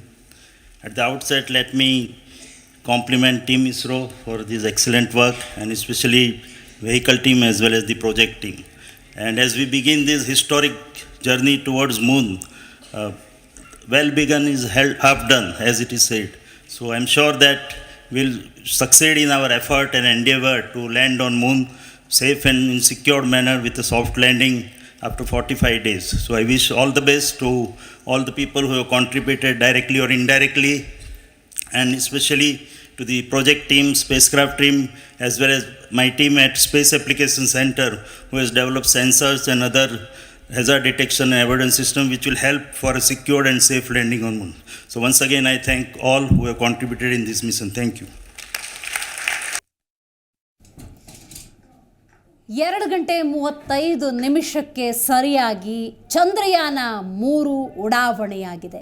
ಬಹಳ ಕಾತರದಿಂದ ಕಾಯ್ತಾ ಇದ್ದಂತಹ ಆ ಕ್ಷಣವನ್ನು ಭಾರತೀಯರೆಲ್ಲರೂ ಕೂಡ ಕಣ್ತುಂಬಿಕೊಂಡಿದ್ದಾರೆ. ಮತ್ತು ಅಲ್ಲಿದ್ದಂತಹ ವಿಜ್ಞಾನಿಗಳು ಮಾತನಾಡೋದನ್ನು ನೀವು ಕೂಡ ಗಮನಿಸಿದ್ದೀರಿ. ಈ ಉಡಾವಣೆ ಅಂದ ಸಂದರ್ಭದಲ್ಲಿ ಒಂದಷ್ಟು ಸ್ಟೇಜಸ್ ಅಂತ ಮಾಡಿಕೊಂಡಿದ್ದಾರೆ. ಮೊದಲ ಹಂತ, ಎರಡನೇ ಹಂತ, ಮೂರನೇ ಹಂತ ಅಂಥೇಳಿ ಪ್ರತಿಯೊಂದನ್ನು ಕೂಡ ವಿಜ್ಞಾನಿಗಳು ಬಹಳ ಗಂಭೀರವಾಗಿ ನೋಡ್ತಾ ಇದ್ರು, ಗಮನಿಸ್ತಾ ಇದ್ರು. ಯಾವಾಗ ಮೂರನೇ ಸ್ಟೇಜ್ ತಲುಪಿದ್ರು, ಆ ಫ್ಲೈಟ್ ಪ್ಯಾರಾಮೀಟರ್ಸ್ ಏನಿದೆ ಅದರಲ್ಲಿ ನೀವು ಗಮನಿಸ್ತಾ ಇದ್ರಿ, ಅಲ್ಲೊಂದು ಗ್ರಾಫ್ ಹಾಕ್ಕೊಂಡಿದ್ರು. ಯಾವಾಗ ಆ ಥರ್ಡ್ ಸ್ಟೇಜ್ ಕಂಪ್ಲೀಟ್ ಆಯಿತು, ಎಸ್ ನಾವು ಸಕ್ಸಸ್ನ ಹಾದಿಯಲ್ಲಿದ್ದೀವಿ ಅನ್ನುವಂತಹ ನಗುಮುಖ ವಿಜ್ಞಾನಿಗಳ ಮುಖದಲ್ಲಿ ಕಂಡು ಬರ್ತಾ ಇತ್ತು. ಇದೇ ವಿಚಾರವಾಗಿ ಪ್ರಧಾನಮಂತ್ರಿ ನರೇಂದ್ರ ಮೋದಿ ಅವರು ಕೂಡ ಈ ದಿನವನ್ನು ಸುವರ್ಣಾಕ್ಷರಗಳಲ್ಲಿ ಬರೆದಿಡುವಂತಹ ದಿನವಾಗಲಿ ಅಂತಂದರು.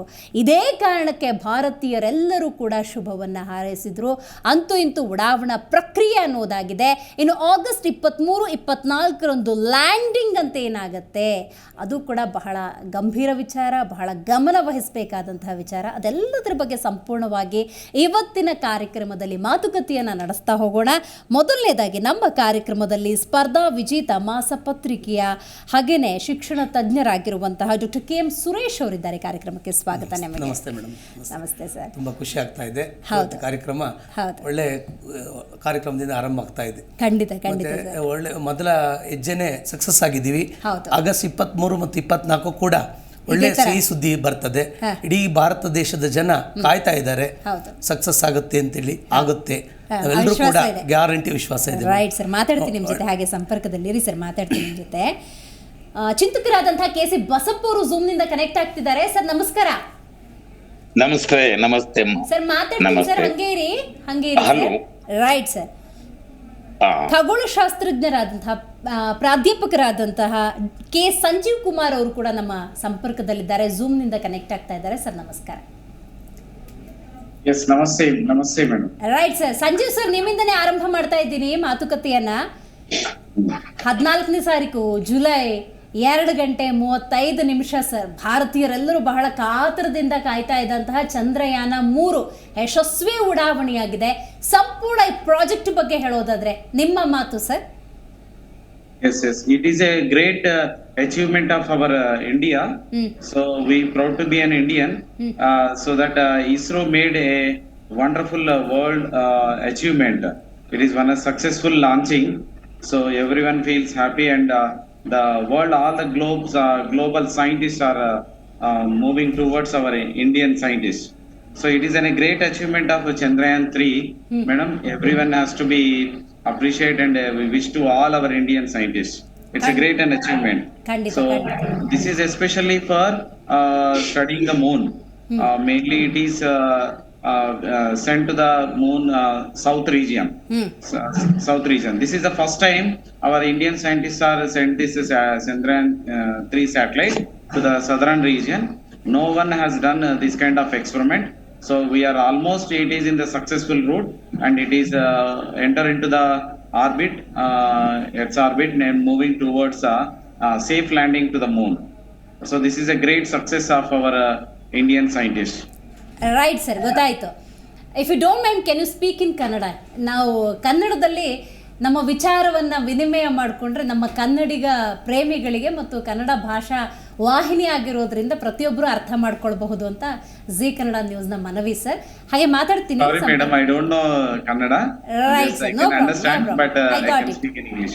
Okay, no problem sir. Basappa sir, ಇವತ್ತು ಯಶಸ್ವಿ ಚಂದ್ರಯಾನ 3 ಉಡಾವಣೆಯಾಗಿದೆ ಸರ್, ನಿಮ್ಮ ರಿಯಾಕ್ಷನ್ ಏನು ಸರ್? ಮೇಡಮ್, ಇದು ಭಾರತಕ್ಕೆ ಅತ್ಯಂತ ಮಹತ್ವಪೂರ್ಣವಾದಂತಹ ಘಟನೆ ಅಥವಾ ಸನ್ನಿವೇಶ ಅಂತ ನಾವು ಹೇಳಲೇಬೇಕಾಗ್ತದೆ. ಕಾರಣ ಏನು ಅಂದ್ರೆ, ಒಂದು ಕಾಲದಲ್ಲಿ ಇಡೀ ಜಗತ್ತು ಆ ಮೆಕಾಲೆ ಪುಣ್ಯಾತ್ಮ ಭಾರತ ದೊಂಬಿದಾಸರಿರ್ತಕ್ಕಂಥ ದೇಶ ಅಂತ ಹೇಳಿ ಹೀಯಾಳಿಸ್ತಾ ಇದ್ದಂತಹ ವೇಳೆನಲ್ಲಿ ಸ್ಟೇಷನರಿ ಸ್ಟೇಟ್ನಲ್ಲಿ ಇದ್ದಂತಹ ಒಂದು ದೇಶ ಇವತ್ತು ಜಗತ್ತೇ ನಮ್ಮ ಕಡೆ ನೋಡಬಹುದಾದಂತಹ ಮಹತ್ವಪೂರ್ಣವಾದ ವಿಜ್ಞಾನ ಮತ್ತು ತಾಂತ್ರಿಕ ಸಾಧನೆಯಲ್ಲಿ ಒಂದು ಸಾಧನೆ ಮಾಡಿರ್ತಕ್ಕಂಥದ್ದು ಭಾರತೀಯರಾದ 142 ಕೋಟಿ ಜನ ಕೂಡ ಆನಂದ ಪಡಬಹುದಾದಂತಹ, ಸಂತೋಷ ಪಡಬಹುದಾದಂತಹ, ಜಗತ್ತಿನ ಎದುರಿನಲ್ಲಿ ತಲೆ ಎತ್ತಿ ನಿಲ್ಲಬಹುದಾದಂತಹ, ಎದೆ ತಟ್ಟಿ ಹೇಳಬಹುದಾದಂತಹ ಒಂದು ಘಟನೆ ಅಂತ ಹೇಳಿ ನಾನು ಭಾವಿಸ್ತೀನಿ. ಅಖಂಡತೆಯಿಂದ ಅನನ್ಯತೆಯಿಂದ ಈಚೆಗೆ ಬಂದಂತಹ ಒಂದು ಜೀವ ಮತ್ತೆ ಅಖಂಡತೆಯಲ್ಲಿ ಬೆರೆಯಬಹುದಾದಂತಹ ಒಂದು ಮಹತ್ವಪೂರ್ಣ ಶೂನ್ಯ ವಿಚಾರವನ್ನ ಪ್ರತಿಪಾದಿಸಿದ್ದ ಭಾರತ ಇವತ್ತು ಜಗತ್ತಿಗೆ ಸಾಕ್ಷಿಯಾಗಿ ತೋರಿಸ್ತಾ ಇದೆ. ಅಂದು ನಾನು ಹೇಳಿದ ಮಾತು ಇವತ್ತು ಜಗತ್ತಿಗೆ ತೋರಿಸ್ಕೊಡ್ತಕ್ಕಂಥದ್ದು. ಕಾರಣ ಇಂಥ ಒಂದು ಬೃಹತ್ ಪ್ರಮಾಣವಾದ ಭಾರತ, ಇಲ್ಲಿ ಬೌದ್ಧಿಕ ಶಕ್ತಿಗೆ ಕೊರತೆ ಇಲ್ಲ, ಪ್ರಯತ್ನ ಪಟ್ಟರೆ ಏನು ಬೇಕಾದರೂ ಸಾಧಿಸಬಹುದು ಅನ್ನೋದನ್ನ ಜಗತ್ತಿಗೆ ತೋರಿಸಿದಂತಹ ದೇಶ. ಅಮೇರಿಕ ಕೂಡ ಇವತ್ತು ನಮ್ಮ ಸಾಧನೆಯನ್ನ ನೋಡಿ ಒಳಗೇನೆ ಹೊಟ್ಟೆ ಕಿವಿಚ್ಕೊಳ್ತಕ್ಕಂಥದ್ದು. ಚೈನಾ ನಮ್ಮದೇ ಚಂದ್ರ ಅಂತ ಹೇಳುವಂತ ಧಾರ್ಷ್ಟ್ಯತೆಯನ್ನು ತೋರಿಸ್ತಾ ಇರೋ ವೇಳೆನಲ್ಲಿ ಇಲ್ಲ, ಅದಕ್ಕೆ ಭಾರತೀಯರು ನಾವಿದ್ದೇವೆ, ಮೂಲ ಪ್ರವರ್ತಕರು ನಾವು ಅನ್ನೋದನ್ನ ಚೈನಾಕ್ಕೆ ಹೇಳಿದ ಮಾತಾಗುತ್ತೆ ಇದು.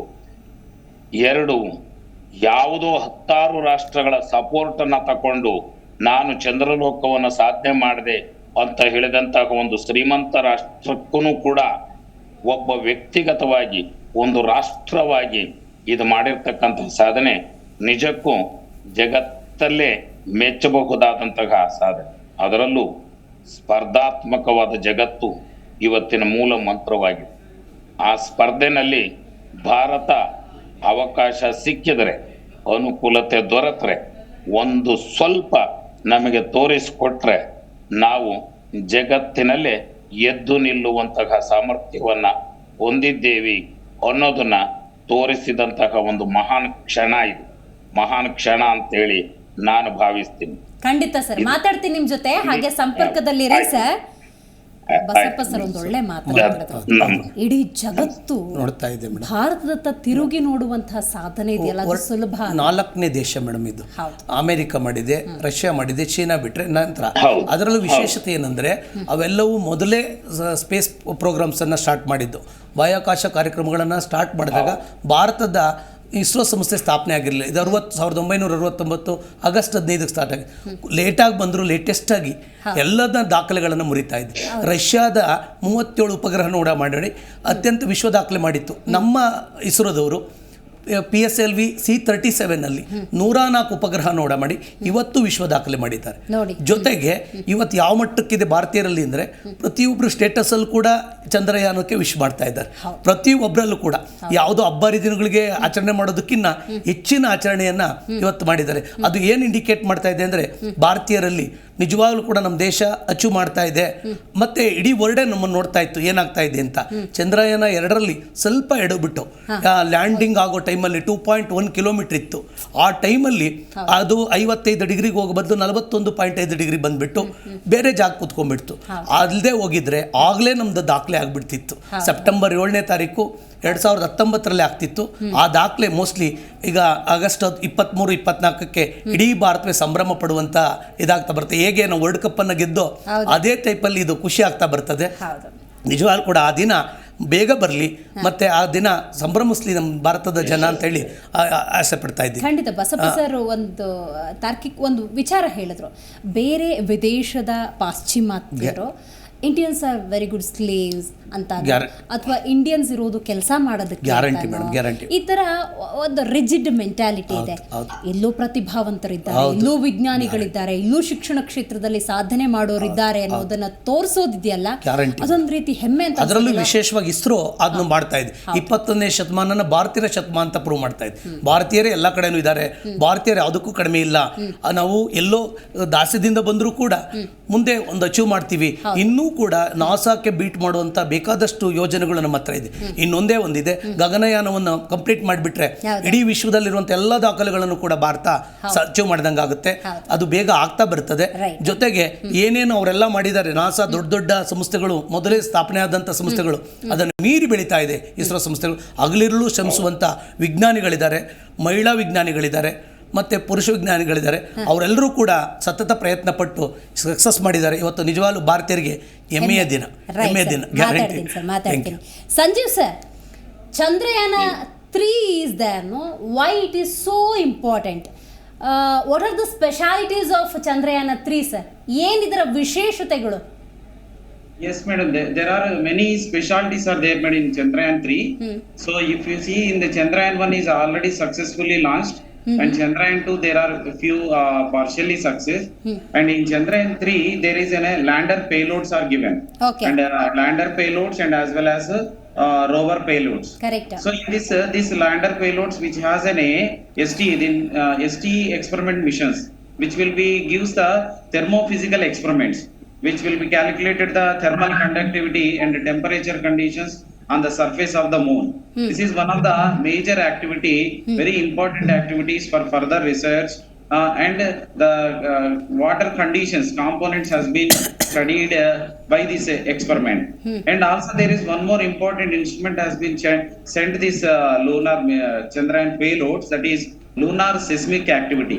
This is also used for measuring the seismic surrounding the landing site. One of the important payload in Chandrayaan 3 here.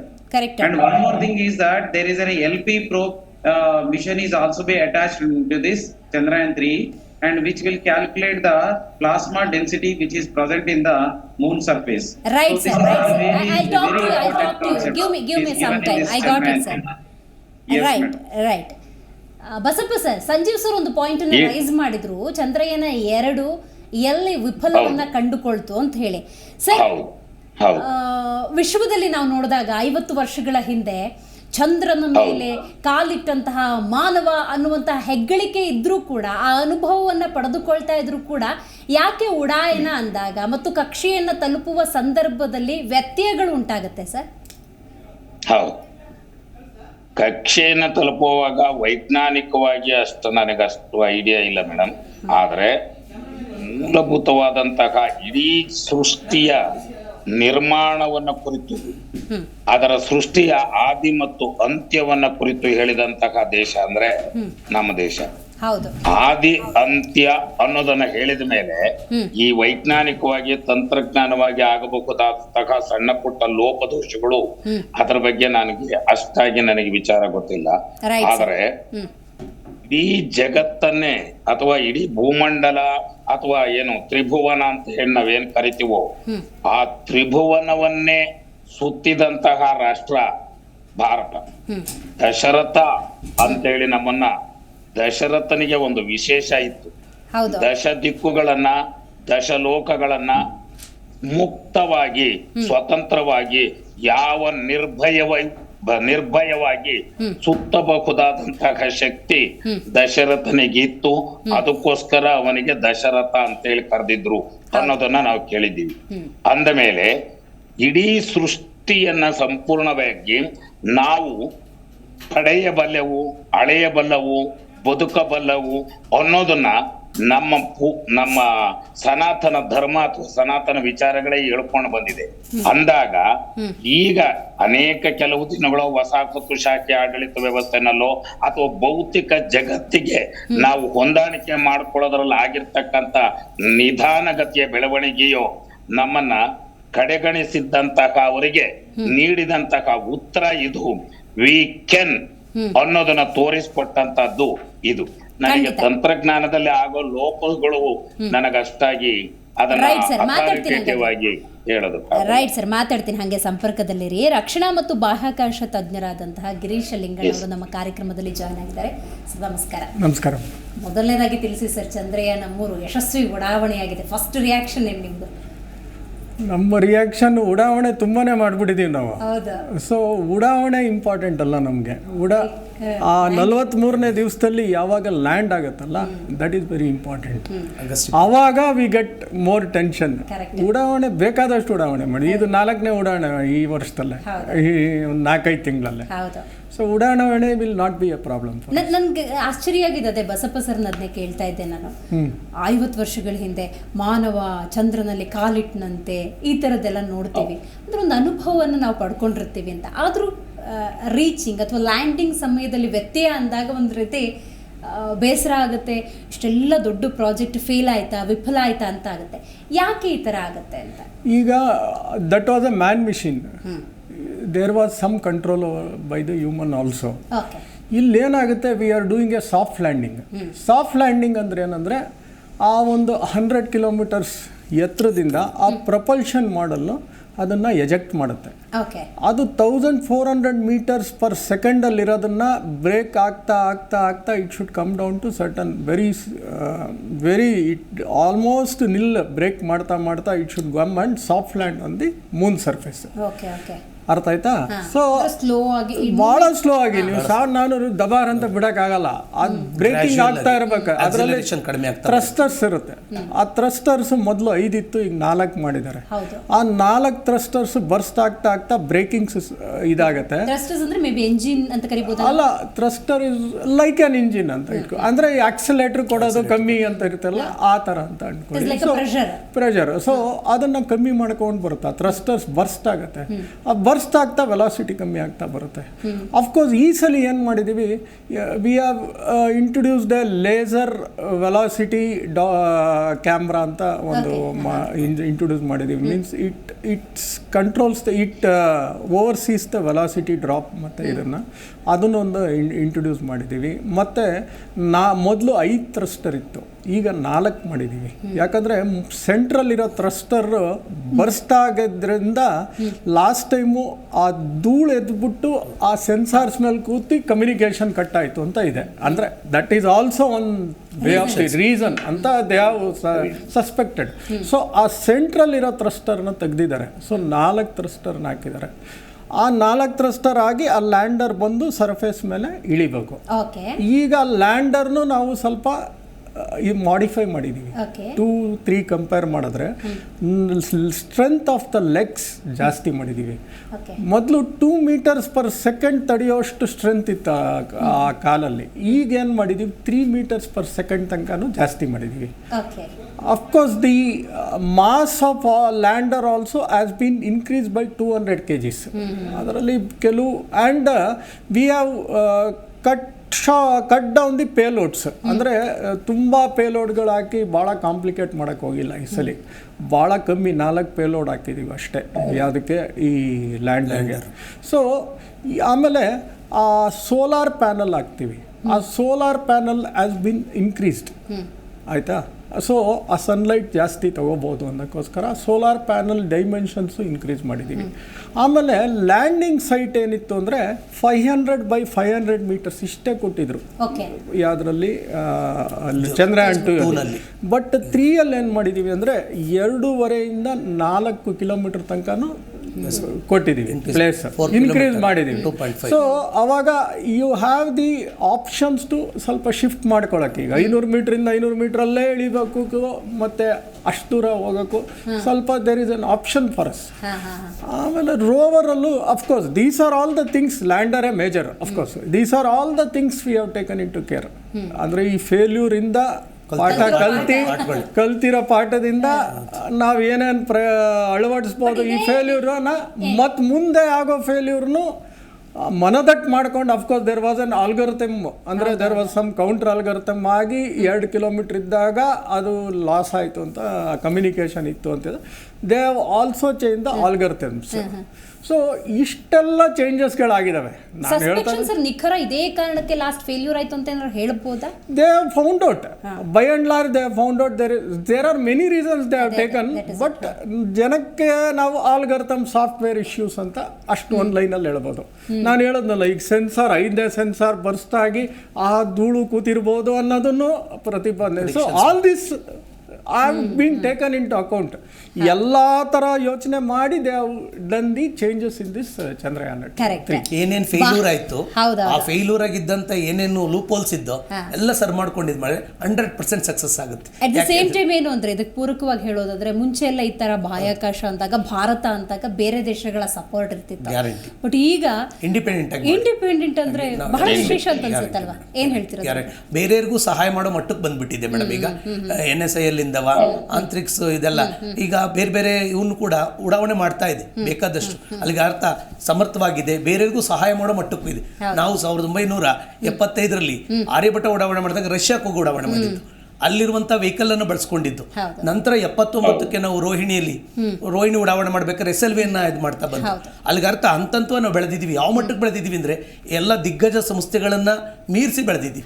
ಹಾಗಾದ್ರೆ ನಾಸಾ ಇರ್ಬೋದು ಅಮೆರಿಕದ್ದು, ರಾಸ್ಕಾಸ್ಮಾಸ್ ಇರ್ಬೋದು ರಷ್ಯಾದ್ದು, ಜಾಕ್ಸಾ ಇರ್ಬೋದು ಜಪಾನ್ದು, ಎಲ್ಲವನ್ನ ಮೀರಿಸಿ ಬೆಳೀತಾ ಇದೆ. ಇವಾಗ 4ನೇ ದೇಶ ವರ್ಲ್ಡಲ್ಲಿ, ಅಮೆರಿಕ 4ನೇ ದೇಶ, ಇದು ದೊಡ್ಡ ಅಚೀವ್ಮೆಂಟ್. ಇವನ್ ಮಂಗಳ ಅಂತೂ ಕೂಡ ಚೀನಾ ಮಾಡಿದಂಥ ಸಾಧನೆಯನ್ನು ನಾವು ಮಾಡಿಬಿಟ್ಟು ಮಂಗಳಯಾನದಲ್ಲಿ.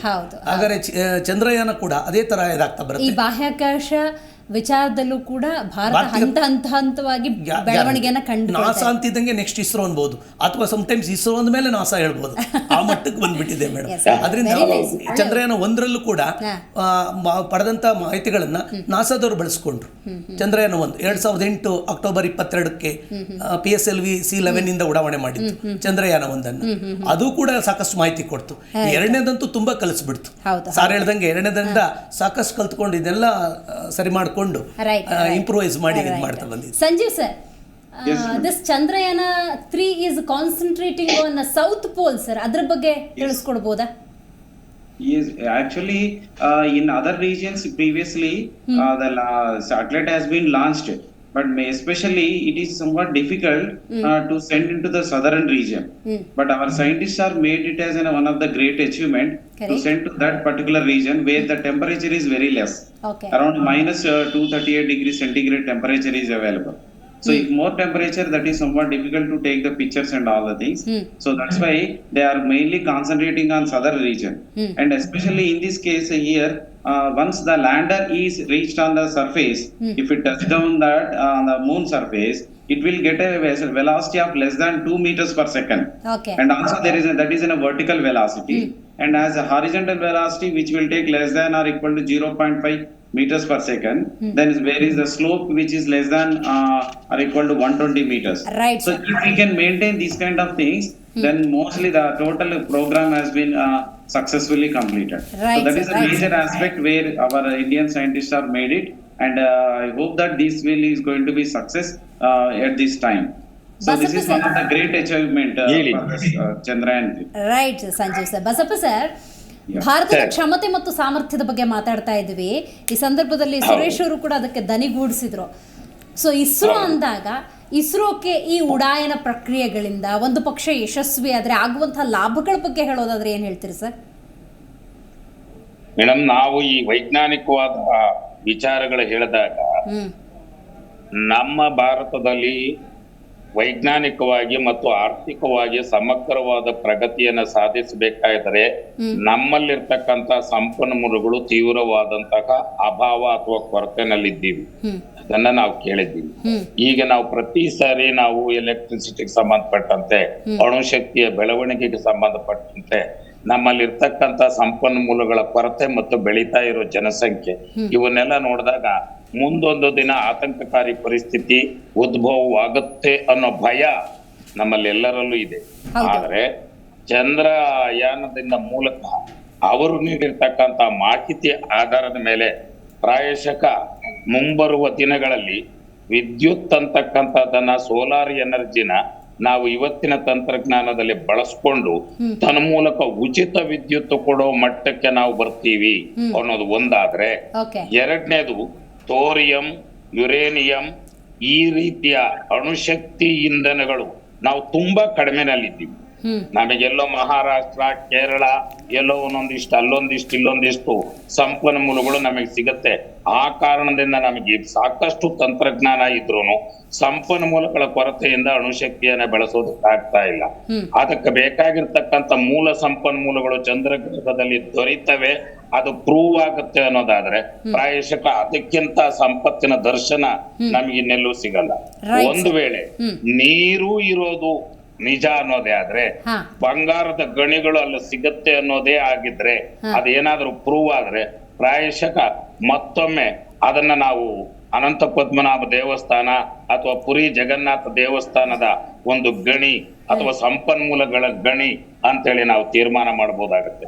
ಆ ಕಾರಣದಿಂದ ಅದಕ್ಕೋಸ್ಕರ ಅಲ್ಲಿನವರೆಗೂ ಹುಡಿಕೊಂಡು ಹೋಗೋದಕ್ಕೆ 613 ಕೋಟಿ ರೂಪಾಯಿ ನಾವು ಖರ್ಚು ಮಾಡಿರೋದು. ಈಗ ಅವರು ಕೊಟ್ಟಿರೋ ಲೆಕ್ಕದ ಪ್ರಕಾರ 613 ಕೋಟಿ ರೂಪಾಯಿ ಅಂತ ಅಂದ್ರೆ ಒಂದು ತಿಂಗಳಿಗೆ ಅಕ್ಕಿ ಕೊಡೋ BPL ಕಾರ್ಡ್ ಅಕ್ಕಿ ಕೊಡ್ತಕ್ಕಂಥದ್ದೇ 800 ಕೋಟಿ ರೂಪಾಯಿ ಖರ್ಚು ಮಾಡ್ತೀವಿ ನಾವು. 613 ಕೋಟಿ ರೂಪಾಯಿ ಅತ್ಯಂತ ಕಡಿಮೆ ವೆಚ್ಚದಲ್ಲಿ ನಾವು ಇಂಥ ಮಹಾನ್ ಸಾಧನೆಯನ್ನ ನಾವು ಮಾಡಿದ್ದೀವಿ ಅಂತ ಅಂದ್ರೆ ನಿಜವಾಗಲೂ ಒಂದು ರೀತಿ ಪೌರುಷವನ್ನ ಮುಟ್ಟಿ ಕಬ್ಬುಣವನ್ನ ಬಂಗಾರವನ್ನ ಮಾಡದಂತಹ ಸಾಧನೆನೇ ಅಂತಲೇ ನಾವು ಒಪ್ಕೊಳ್ಬೇಕಾಗುತ್ತೆ ನಮ್ಮ ದೇಶದ ದೃಷ್ಟಿಯಿಂದ. ಆ ಹಿನ್ನೆಲೆಯಲ್ಲಿ ಇದು ಸಕ್ಸಸ್ ಆಗಲಿ, ವಿಜ್ಞಾನಿಗಳ ಶ್ರಮ ಯಶಸ್ವಿ ಆಗ್ಲಿ ಅಂತಲೇ ನಾನು ಕೂಡ ದೇವರನ್ನ ಪ್ರಾರ್ಥನೆ ಮಾಡ್ತಾ ಇದ್ದೀನಿ, ಯಶಸ್ವಿ ಆಗಲಿ. ಖಂಡಿತ ಸರ್, ಲ್ಯಾಂಡಿಂಗ್ ಸಮಯವನ್ನ ನಿರ್ಣಾಯಕ ಸಮಯ ಅಂತ ಕರೀತಾರಲ್ಲ, ಯಾಕೆ? ಮತ್ತು ಚಂದ್ರನಲ್ಲಿ ಇರುವಂತಹ ಗುರುತ್ವಾಕರ್ಷಣ ಶಕ್ತಿ ಕಡಿಮೆ ಇರೋದ್ರಿಂದಾಗಿ ಇಲ್ಲಿ ಫೋರ್ಸ್ಗೂ ಅಲ್ಲಿ ಫೋರ್ಸ್ಗೂ ಡಿಫ್ರೆನ್ಸ್ ಇರೋದ್ರಿಂದ ವ್ಯತ್ಯಾಸ ಆಗುತ್ತೆ ಅಂತನಾ? ಅಫ್ಕೋರ್ಸ್ ಗ್ರಾವಿಟಿ 1/3 ಆಫ್ ಇಲ್ಲಿ ಏನು ಗ್ರಾವಿಟಿ ಅದ್ರ 1/3 ಕಾಲು ಭಾಗ 1/3 1/6 ಅಷ್ಟು ಕಮ್ಮಿ ಇದೆ ಗ್ರಾವಿಟಿಯಲ್ಲಿ ಒಂದು. ಆಮೇಲೆ next the place is very rugged, ತುಂಬಾ ಸ್ಮೂತ್ ಅಲ್ಲ, ತುಂಬ ರಗ್ಗಡ್ ಸರ್ಫೇಸ್. ಆಮೇಲೆ ಸೌತ್ ಪೋಲ್ ಅಂತ ಯಾಕೆ ತೊಗೊಂಡಿದ್ದೀವಿ ಅಂದರೆ, ಆ ಸೌತ್ ಪೋಲಲ್ಲಿ ಏನಾಗುತ್ತೆ ಅಂದರೆ there is sunlight for 14 days, moon light for 14 days. ಅಂದರೆ ಕೃಷ್ಣ ಪಕ್ಷ ಶುಕ್ಲ ಪಕ್ಷ ಅಂತ ಅದ್ರ ಮೇಲೆ ಅವರು ಹೇಳ್ಕೊತಾರೆ. So 14 earth day is 1 lunar day, ಅರ್ಥ ಆಯ್ತಾ? ಸೊ ಈ ಲ್ಯಾಂಡರ್ ಇಳಿಬೇಕಾಗಿರೋದು ಆ ಬೆಳಕಿದ್ದಾಗ ಮಾತ್ರ. ದೇರ್ ಕೆಲವು ಏರಿಯಾಸಲ್ಲಿ temperature can go up to 120 degree centigrade. ಕೆಲವು ಇಲ್ಯುಮಿನೇಷನ್ ಪ್ಲೇಸಸ್ ಇದ್ದಾವೆ, ಅಲ್ಲಿ ಬೆಟ್ಟಗಳು ಇದ್ದಾವೆ. ಮೌಂಟ್ ಎವರೆಸ್ಟ್ಗಿಂತ ಒಂಚೂರು ಕಮ್ಮಿ ಇರ್ಬೋದೇನೋ, ಅರ್ಧ ಸೈಜಲ್ಲಿ ಅಷ್ಟು ದೊಡ್ಡ ಬೆಟ್ಟಗಳು ಇದ್ದಾವೆ, ಅಷ್ಟೇ ದೊಡ್ಡ ರಂಧ್ರಗಳು ಇದ್ದಾವೆ, ಅಂದರೆ ಕ್ರೇಟರ್ಸ್ ಅಂತಾರೆ. ಬಿಕಾಸ್ ಅಲ್ಲಿ ಕೆಲವು ಈಗ ಕೆಲವುಗಳ ಕಾಮೆಟ್ಸು ಇದೆಲ್ಲ ಬಂದು ಹೊಡಿತಾ ಇದ್ದಾಗ ಕ್ರಿಯೇಟ್ ಆಗಿರ್ತವೆ, ಅದನ್ನು ಆ ಒಂದು ಇದನ್ನು ಕುಳಿಗಳು ಅಂತಾರೆ, ಅದು ಕ್ರಿಯೇಟ್ ಆಗಿರ್ತವೆ. ಅಲ್ಲಿ ಎಷ್ಟೋ ವರ್ಷ ಸನ್ಲೈಟೇ ಬೀಳ್ದಿಲ್ಲ, ಅದು ಎಷ್ಟೋ ವರ್ಷ ಅಲ್ಲ, ಬಿಲಿಯನ್ಸ್ ಆಫ್ ಇಯರ್ಸ್ ಅದು ಸನ್ಲೈಟೇ ನೋಡಿಲ್ಲ. ಒಂದು ಕಡೆ ಕಾಣುತ್ತೆ, ಒಂದು ಕಡೆ ಸನ್ಲೈಟೇ ಕಾಣಲ್ಲ. ಆ ಒಂದು ಡೆಪ್ಸಲ್ಲೇ ಆ ವಾಟರ್ ಮಾಲಿಕ್ಯೂಲ್ಸ್ ಇದೆ ಅಂತ ಚಂದ್ರಯಾನ್ 1 ಕಂಡುಹಿಡಿದಿತ್ತು. ಸೊ ಆ ವಾಟರ್ ಮಾಲಿಕ್ಯೂಲ್ಸ್ ಅಂದರೆ ನೀರು ಫುಲ್ ಇರಲ್ಲ, ಬಟ್ ಅದರಲ್ಲಿ ಕೆಲವು ಮಿಕ್ಸ್ ಆಗಿರುತ್ತೆ, ಅಂದರೆ ಈ ಸಾಯಲ್ಲು, ಕಲ್ಲು ಅವೆಲ್ಲ ಮಿಕ್ಸ್ ಆಗಿರ್ತವೆ. ಸೊ ನಾವು ಅದನ್ನು ತಗೊಂಡು ಏನಾದರೂ ರಿಸರ್ಚ್ ಮಾಡಿದ್ರೆ ಸೋಲಾರ್ ಸಿಸ್ಟಮ್ ಹೇಗೆ ಫಾರ್ಮೇಷನ್ ಆಗಿತ್ತು ಅನ್ನೋ ಒಂದು ಮಾಹಿತಿ ಸಿಗ್ಬೋದೇನೋ ಅನ್ನೋ ಒಂದು ಇದು ಉದ್ದೇಶ ಇಟ್ಕೊಂಡು ಮಾಡಿದ್ದೀವಿ. ಆಮೇಲೆ ಸೌತ್ ಪೋಲ್ ಇಸ್ 4ನೇ ಆದ್ರೂ ಸೌತ್ ಪೋಲ್ ಟಚ್ ಮಾಡೋದು ನಾವೇ ಮೊದಲನೇ ದೇಶ. ಸೂಪರ್.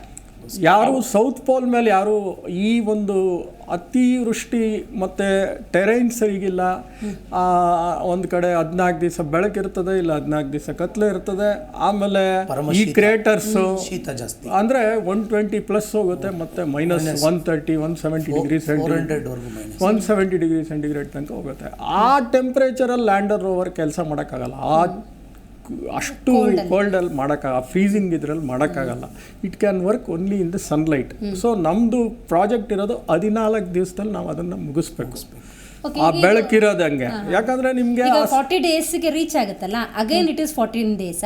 ಈಗ ಆಗಸ್ಟ್ 43 ಡೇಸ್ ಆಗತ್ತಲ್ವಾ, ಅದಾದ್ಮೇಲೆ ಲ್ಯಾಂಡ್ ಆಗುತ್ತೆ. ಅದಾದ್ಮೇಲೆ 14 ದಿವಸ ಕರೆಕ್ಟಾಗಿ ನಾವು ಅದನ್ನ ರಿಸರ್ಚ್ ಮಾಡ್ತೀವಿ. ಅಂದ್ರೆ ಇನ್ ಸಿಟು ಅನಾಲಿಸಿಸ್ ಅಂದ್ರೆ ಆ ಒಂದು ಜಾಗದಲ್ಲೇ ಅನಾಲಿಸಿಸ್ ಮಾಡೋದು, ಎಲ್ಲ ಮಾಹಿತಿ ಅಲ್ಲೇ, ಅದನ್ನ ಭೂಮಿ ಕಳ್ಸೋದು ಅವೆಲ್ಲ ಏನು ಇಲ್ಲ, ಎಲ್ಲ ಮಾಹಿತಿನೂ ಅಲ್ಲೇ ಕಲೆಕ್ಟ್. ಅಫ್ಕೋರ್ಸ್ 14 ದಿವಸ ಆದ್ಮೇಲೆ ಅದು ಉಳ್ಕೊಂಡಂಗೆ ಅಷ್ಟೇ. ಅವ್ರು ಪ್ಲಾನ್ ಮಾಡಿರೋದು 14 ದಿವಸ ಅಲ್ಲಿರುತ್ತದು. 14 ದಿವಸದಲ್ಲಿ ಆ ಒಂದು ಏನು ಅರ್ಥಲ್ಲಿ ರೇರ್ ಅರ್ತ್ ಮೆಟೀರಿಯಲ್ಸ್, ಈಗ ಸರ್ ಹೇಳ್ತಿದ್ರಲ್ಲ ಥೋರಿಯಮ್, ಲಿಥಿಯಮ್ ಬಹಳ ಎಸೆನ್ಷಿಯಲ್ ಇದೆ. ಸೊ ಇವೆಲ್ಲ ಇದಾವೇನೋ ಅನ್ನೋ ಒಂದು ಅನಾಲಿಸಿಸ್ಗಳೆಲ್ಲ ಅಲ್ಲೇ ಮಾಡುತ್ತೆ, ಗೊತ್ತಾಯ್ತಾ. So this is what they have planned for 14 days. So 14 days ಅಲ್ಲಿ ನಮಗೊಂದು ರಿಸಲ್ಟ್ ಸಿಗ್ಬೋದು. ಲ್ಯಾಂಡ್ ಆಗುತ್ತೆ ಅಂತ 100% ಇದೆ, because so much of care has been taken care. Distance ಸಲುವಾಗಿ 40 days ಅಂತ ಆಗುತ್ತೆ. ಅಲ್ಲ ಇದೇನಾಗುತ್ತೆ ನೋಡಿ, ಈಗ ಮ್ಯಾನ್ ಮಿಷನ್ ಇದ್ದಾಗ ಬರೀ 4 ದಿವಸದಲ್ಲಿ ಹೊರಟೋಯ್ತು, ಆಯ್ತಾ, within 4 days, because the rocket ಆ ಒಂದು ಥ್ರಸ್ಟ್ ಇತ್ತು, ಆ ಪವರ್ ಇತ್ತು. ಈ ರಾಕೆಟ್ ಅಲ್ಲಿ 4 ಟನ್ ಅಷ್ಟೇ ಎತ್ಕೊಂಡೋಗೋಕ್ಕಾಗೋದು, 610 ಇದಿದೆ. ಆ ಒಂದು ಫೋರ್ಸ್, ಆ ಒಂದು ಥ್ರಸ್ಟ್ ಈ ರಾಕೆಟಲ್ಲಿ ಇಲ್ಲ. ಅವರು ಅಮೆರಿಕನ್ಸ್ ಬಳಸಿದಂಥ ರಾಕೆಟ್. ನೀವು ಕೇಳ್ಬೋದು ಯಾಕೆ ನಾವು ಅದನ್ನು ಬಳಸಬಾರ್ದು ಅಂತ. ಇಲ್ಲಿ ಉದ್ದೇಶ ಬಂದು ಬೇರೆ, ಅಲ್ಲಿನ ಉದ್ದೇಶ ಮನುಷ್ಯರು ಹೋಗ್ಬೇಕಾಗಿತ್ತು.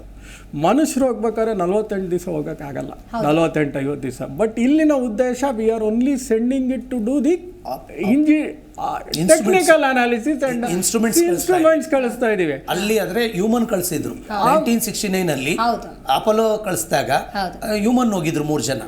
ಆಗ ಕ್ಯಾಪ್ಸೂಲ್ ಬೇಕಾಗ್ತದೆ, ದೊಡ್ಡದು ಬೇಕಾಗ್ತದೆ. ಇಲ್ಲಿ ಇನ್ಸ್ಟ್ರೂಮೆಂಟ್ ಮಾತ್ರ ಬೇಕಾಗಿದೆ, ಇನ್ಸ್ಟ್ರೂಮೆಂಟ್ ಮಾತ್ರ ಹೋಗ್ತಾ ಇರೋದು. ಮುಂದೆ ಯಾವತ್ತಾದ್ರೂ ಕಳಿಸ್ಬೇಕಾದ್ರೆ ನಾವು ಬಳಸ್ತೀವಿ. ಆಗ ಅದು ವೆಚ್ಚ ಡಿಫರೆನ್ಸ್ ಆಗುತ್ತಾ?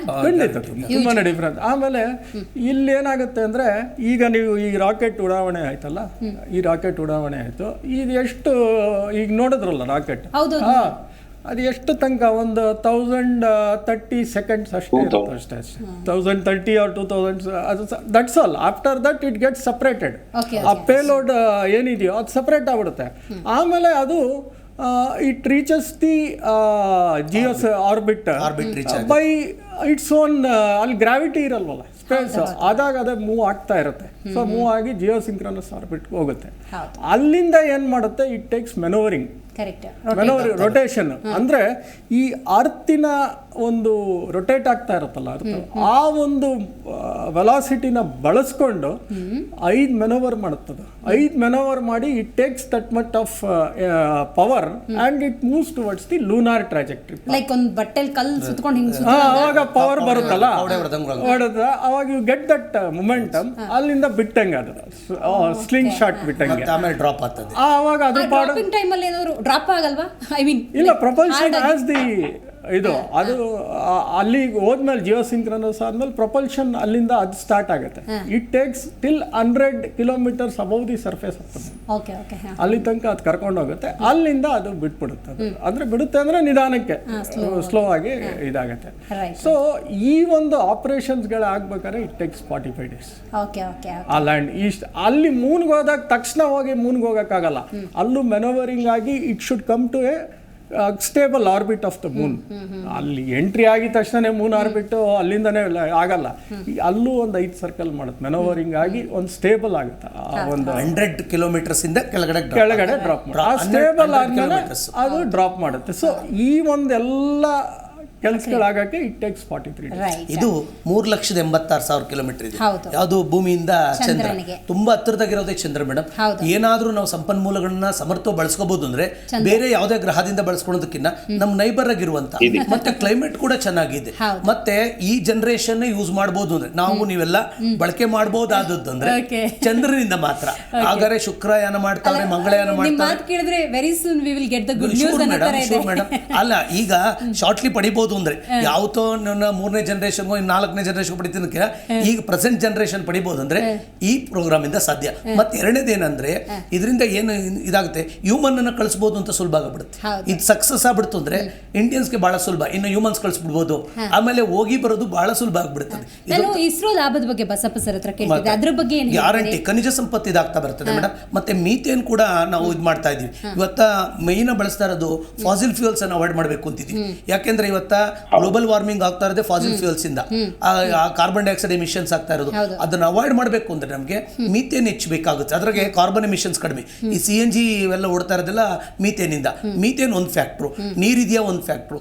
ನೆಕ್ಸ್ಟ್ ಬಂದಾಗ ಖನಿಜ ಸಂಪತ್ತು, ವಿಶೇಷವಾಗಿ ಅಣುಶಕ್ತಿ ಇವನ್ನ, ಅದರಲ್ಲೂ ಕೂಡ ಇವತ್ತ ತುಂಬಾ ಬೇಕಾಗಿರೋ ಲಿಥಿಯಂ ಅಂದ್ಬಿಟ್ರೆ ಬಂಗಾರಕ್ಕಿನ್ನ ಬಹಳ ಬೆಲೆ ಇದೆ. ಯಾಕೆಂದ್ರೆ ಸೋಲಾರ್ ಎಲ್ಲ ಓಡ್ತಾ ಇರೋದೆಲ್ಲ ಇನ್ನ ಮುಂದಿನ ದಿನಗಳಲ್ಲಿ ಎಲೆಕ್ಟ್ರಿಕ್ ಇವೆಲ್ಲ ಓಡಬೇಕಾದ್ರೆ ನಮ್ಮ ಮೊಬೈಲ್ಸ್ ಎಲ್ಲ ಲಿಥಿಯಂ ಸೆಲ್ಸ್ಗಳೇ. ಲಿಥಿಯಂ ತುಂಬಾ ಬೇಡಿಕೆ ಇದೆ. ಆ ಲಿಥಿಯಂ ಸಿಕ್ಬಿಟ್ರಂತೂ ಕೂಡ ನಮ್ಮ ಬಾಳೆ ಬಂಗಾರ ಆದಂಗೆ ಆಗುತ್ತೆ. ಹಾಗಾದ್ರೆ ಅವಲಂಬನೆ ಕಡಿಮೆ ಆಗ್ಬಿಡ್ತದೆ. ಮತ್ತೆ ಎರಡನೇದು ಬಂದಾಗ ಮೇಡಮ್, ಇವಾಗ ಸಕ್ಸಸ್ ಆಗ್ತಿದ್ದಂಗೆ ಇಮಿಡಿಯೇಟ್ ಆಗಿ ಇಡೀ ವರ್ಲ್ಡ್ ಅಲ್ಲೇ ನಮ್ಮ ಕಡೆಗೆ ಇದು ಮಾಡ್ತಾರೆ. ಇಸ್ರೋದಿಂದ ಖಾಸಗಿಯವರೆಲ್ಲ ನಮ್ಮ ಕಡೆಗೆ ಬಂದ್ಬಿಡ್ತಾರೆ. ಆಮೇಲೆ ನೀವು ಲಾಂಚ್ ಮಾಡ್ಕೊಡಿ ಅಂತಾರೆ. ಹಾಗಾದ್ರೆ ನಮ್ಮ ಬೇಡಿಕೆ ಜಾಸ್ತಿ ಆಗ್ತಾ ಬರ್ತದೆ. ಅದಕ್ಕೆ ನಾವು ಏನು ಸಬ್ಸ್ಟಿಟ್ಯೂಟ್ ಆಗಿ ಏನ್ ಮಾಡ್ತಾ ಇದೀವಿ, ಖಾಸಗಿ ಸಂಸ್ಥೆಗಳನ್ನು ಬೆಳೆಸ್ತಾ ಇದೀವಿ. ನೀವು ತೊಡಗಿಸ್ಕೊಳ್ಳಿ ಯಾವ್ದ್ರಾಗೆ, ಇಸ್ರೋ ಜೊತೆ ಕೈ ಜೋಡಿಸಿ. ಸುಮಾರು ಖಾಸಗಿ ಸಂಸ್ಥೆಗಳು ರಾಕೆಟ್ಗಳನ್ನು ಡೆವಲಪ್ ಮಾಡೋ ಮಟ್ಟಕ್ಕೆ ಬಂದ್ಬಿಟ್ಟಿದ್ದಾರೆ.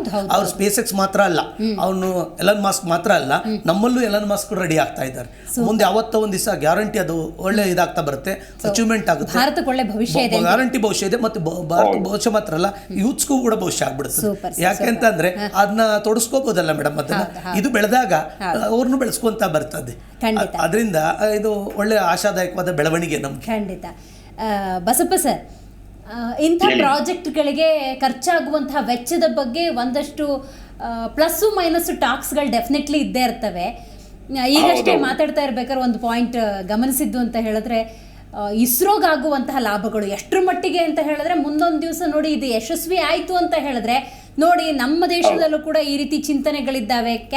ಇಸ್ರೋ ಸಪೋರ್ಟ್ ಮಾಡ್ಬೋದು ಅಂತ ಕೇಳ್ಬೋದು, ಇಸ್ರೋದ ಬೇಡಿಕೆ ಹೆಚ್ಚಾಗ್ಬೋದು ಅಂತ ಏನ್ ಹೇಳ್ತೀರಿ ಇದ್ರ ಬಗ್ಗೆ? ಸತ್ಯ, ನಿಜವಾಗ್ಲು ಖಂಡಿತವಾಗ್ಲೂ ಆಗ್ಲೇಬೇಕು. ಕಾರಣ ಏನು ಅಂದ್ರೆ, ಯಾವುದು ಅಂದ್ರೆ ಊರಿಂಗೆ ದಾರಿಯನ್ನು ಆರು ಕೋರಿದರೇನು, ಭವಿಷ್ಯತ್ತವನ್ನ ಬೆಳಗಿಸ್ತಕ್ಕಂತ ಸಂಪನ್ಮೂಲಗಳನ್ನ ಹೊತ್ತು ತರ್ತಕ್ಕಂತ ಮಾರ್ಗ ತೋರಿಸಿದಂತ ಒಂದು ಸಂಸ್ಥೆ ಅಂತೇಳಿ ಇದು ಹೆಸರನ್ನ ಗಳಿಸಿದ ಮೇಲೆ ಸಹಜವಾಗಿ ಜಗತ್ತೆಲ್ಲವೂ ಇತ್ತ ಕಡೆ ನೋಡ್ಲೇಬೇಕಾಗುತ್ತೆ. ಅದು ಇಸ್ರೋ ಬೆಳವಣಿಗೆ ಅಲ್ಲ, ದೇಶದ ಬೆಳವಣಿಗೆಗೂ ಕಾರಣ ಖಂಡಿತ ಜಗತ್ತೆಲ್ಲವೂ. ಯಾಕೆಂದ್ರೆ ಸಂಪನ್ಮೂಲಗಳು ಹರಿದು ಬಂದು ಕೊಡ್ತಾರೆ ಅಂತಂದ್ರೆ, ಬಂಗಾರದ ಹರಿವಾಣದಲ್ಲಿ ಸಂಪನ್ಮೂಲಗಳನ್ನು ಹೊತ್ತು ತಂದು ಕೊಡ್ತೀನಿ ಅಂತ ಒಂದು ಮಾರ್ಗ ತೋರಿಸಿದೆ ಅಂದ ಮೇಲೆ ಸಹಜವಾಗಿ ಗೌರವ, ಸಂಪತ್ತು ಅಥವಾ ಬೇಡಿಕೆ ಸಹಜವಾಗಿ ಹೆಚ್ಚಳ ಆಗ್ಲೇಬೇಕು. ಖಂಡಿತ ಅದೇ ಆಗುತ್ತೆ. ಹೌದು. ಅದರಿಂದ ಮತ್ತೊಂದು ಪ್ರಾಯಶಃ ಇದನ್ನ ಮೀರಿಸಿದಂತಹ ಸಾಧನೆ ಬೇರೆ ರಾಷ್ಟ್ರಗಳು ಮಾಡ್ತವೆ ಅನ್ನೋ ಭಯ ನಮಗಂತೂ ಇಲ್ಲ. ಈ ಸಾಧನೆ ನಿರಂತರವಾಗಿ ನಮ್ಮದೇ ಆದ ದಾರಿನಲ್ಲಿ ಬೆಳ್ಕೊಂಡು ಹೋಗುತ್ತೆ. ಯಾಕೆಂದ್ರೆ ನಾವೀಗಾಗ್ಲೇ ಬದ್ಧರಾಗಿದ್ದೇವೆ. ಇದ್ರಲ್ಲಿ ಸಾಧನೆ ಮಾಡ್ತೀವಿ ಅನ್ನೋ ಯಶಸ್ಸನ್ನ ತೋರಿಸ್ತೀವಿ ಅನ್ನೋದನ್ನ ನಾವೀಗಾಗ್ಲೇ ಪ್ರೂವ್ ಮಾಡಿದೀವಿ.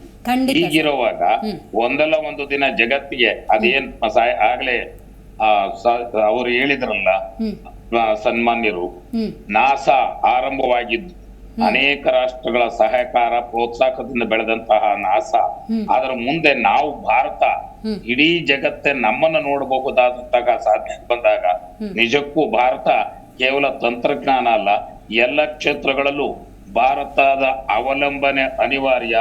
ಭಾರತವನ್ನ ನಾವು ಹಿಡದೆ ನಾವು ಬೆಳಿಬೇಕು ಅನ್ನೋ ಸ್ಥಿತಿಗೆ ಬರೋದರಲ್ಲಿ ಸಂಶಯ ಇಲ್ಲ. ಇದರಲ್ಲಿ ಯಶಸ್ವಿ ಆದ್ರೆ ಅಥವಾ ನಾವು ನಿರೀಕ್ಷೆ ಮಾಡಿರ್ತಕ್ಕಂಥ ಎಲ್ಲ ಸಂಪನ್ಮೂಲಗಳು ನಿಜವಾಗ್ಲೂ ಲಭ್ಯವಾಗುತ್ತವೆ ಅನ್ನೋದು ಗೊತ್ತಾದ್ರೆ, ಅದು ವಿಶ್ವಕ್ಕೆ ಕೊಟ್ಟಂತಹ, ಮಾನವ ಕಲ್ಯಾಣಕ್ಕೆ ಕೊಟ್ಟಂತಹ ಒಂದು ಮಹತ್ ಕೊಡುಗೆ ಆಗತ್ತೆ. ಅದು ಭಾರತೀಯರ ಕೊಡುಗೆ ಅನ್ನೋದು ಶಾಶ್ವತವಾಗಿ ನಿಲ್ಲುತ್ತೆ. ಸಂಪನ್ಮೂಲದ ಕೊರತೆಯಿಂದ ಸ್ಟಾರ್ಟ್ ಆಗಿದೆ ನಮ್ದು. ಹೆಂಗೆ ಅಂದ್ರೆ, ಕೇರಳದ ತುಂಬಾದಲ್ಲಿ ಒಂದು ಯಾವುದೋ ಕೋಕೋನಟ್ ಗಾರ್ಡನ್ ನಲ್ಲಿ ಒಂದು ಶೆಡ್ ಅಲ್ಲಿ ಸ್ಟಾರ್ಟ್ ಮಾಡಿದ್ದು.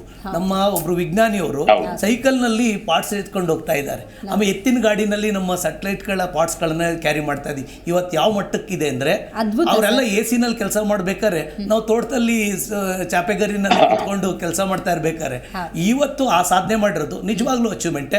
ಇನ್ನು ಮುಂದಕ್ಕೆ ಹಂತವಾಗಿ ಮೇಲೆ ಬರ್ತದೆ. ಯಾರಿಗೂ ಕಡಿಮೆ ಇಲ್ಲ ಅನ್ನುವಂತ ಸಕ್ಸಸ್ ಅನ್ನ ನಾವು ಕಂಡೇ ಕಾಣ್ತೀವಿ.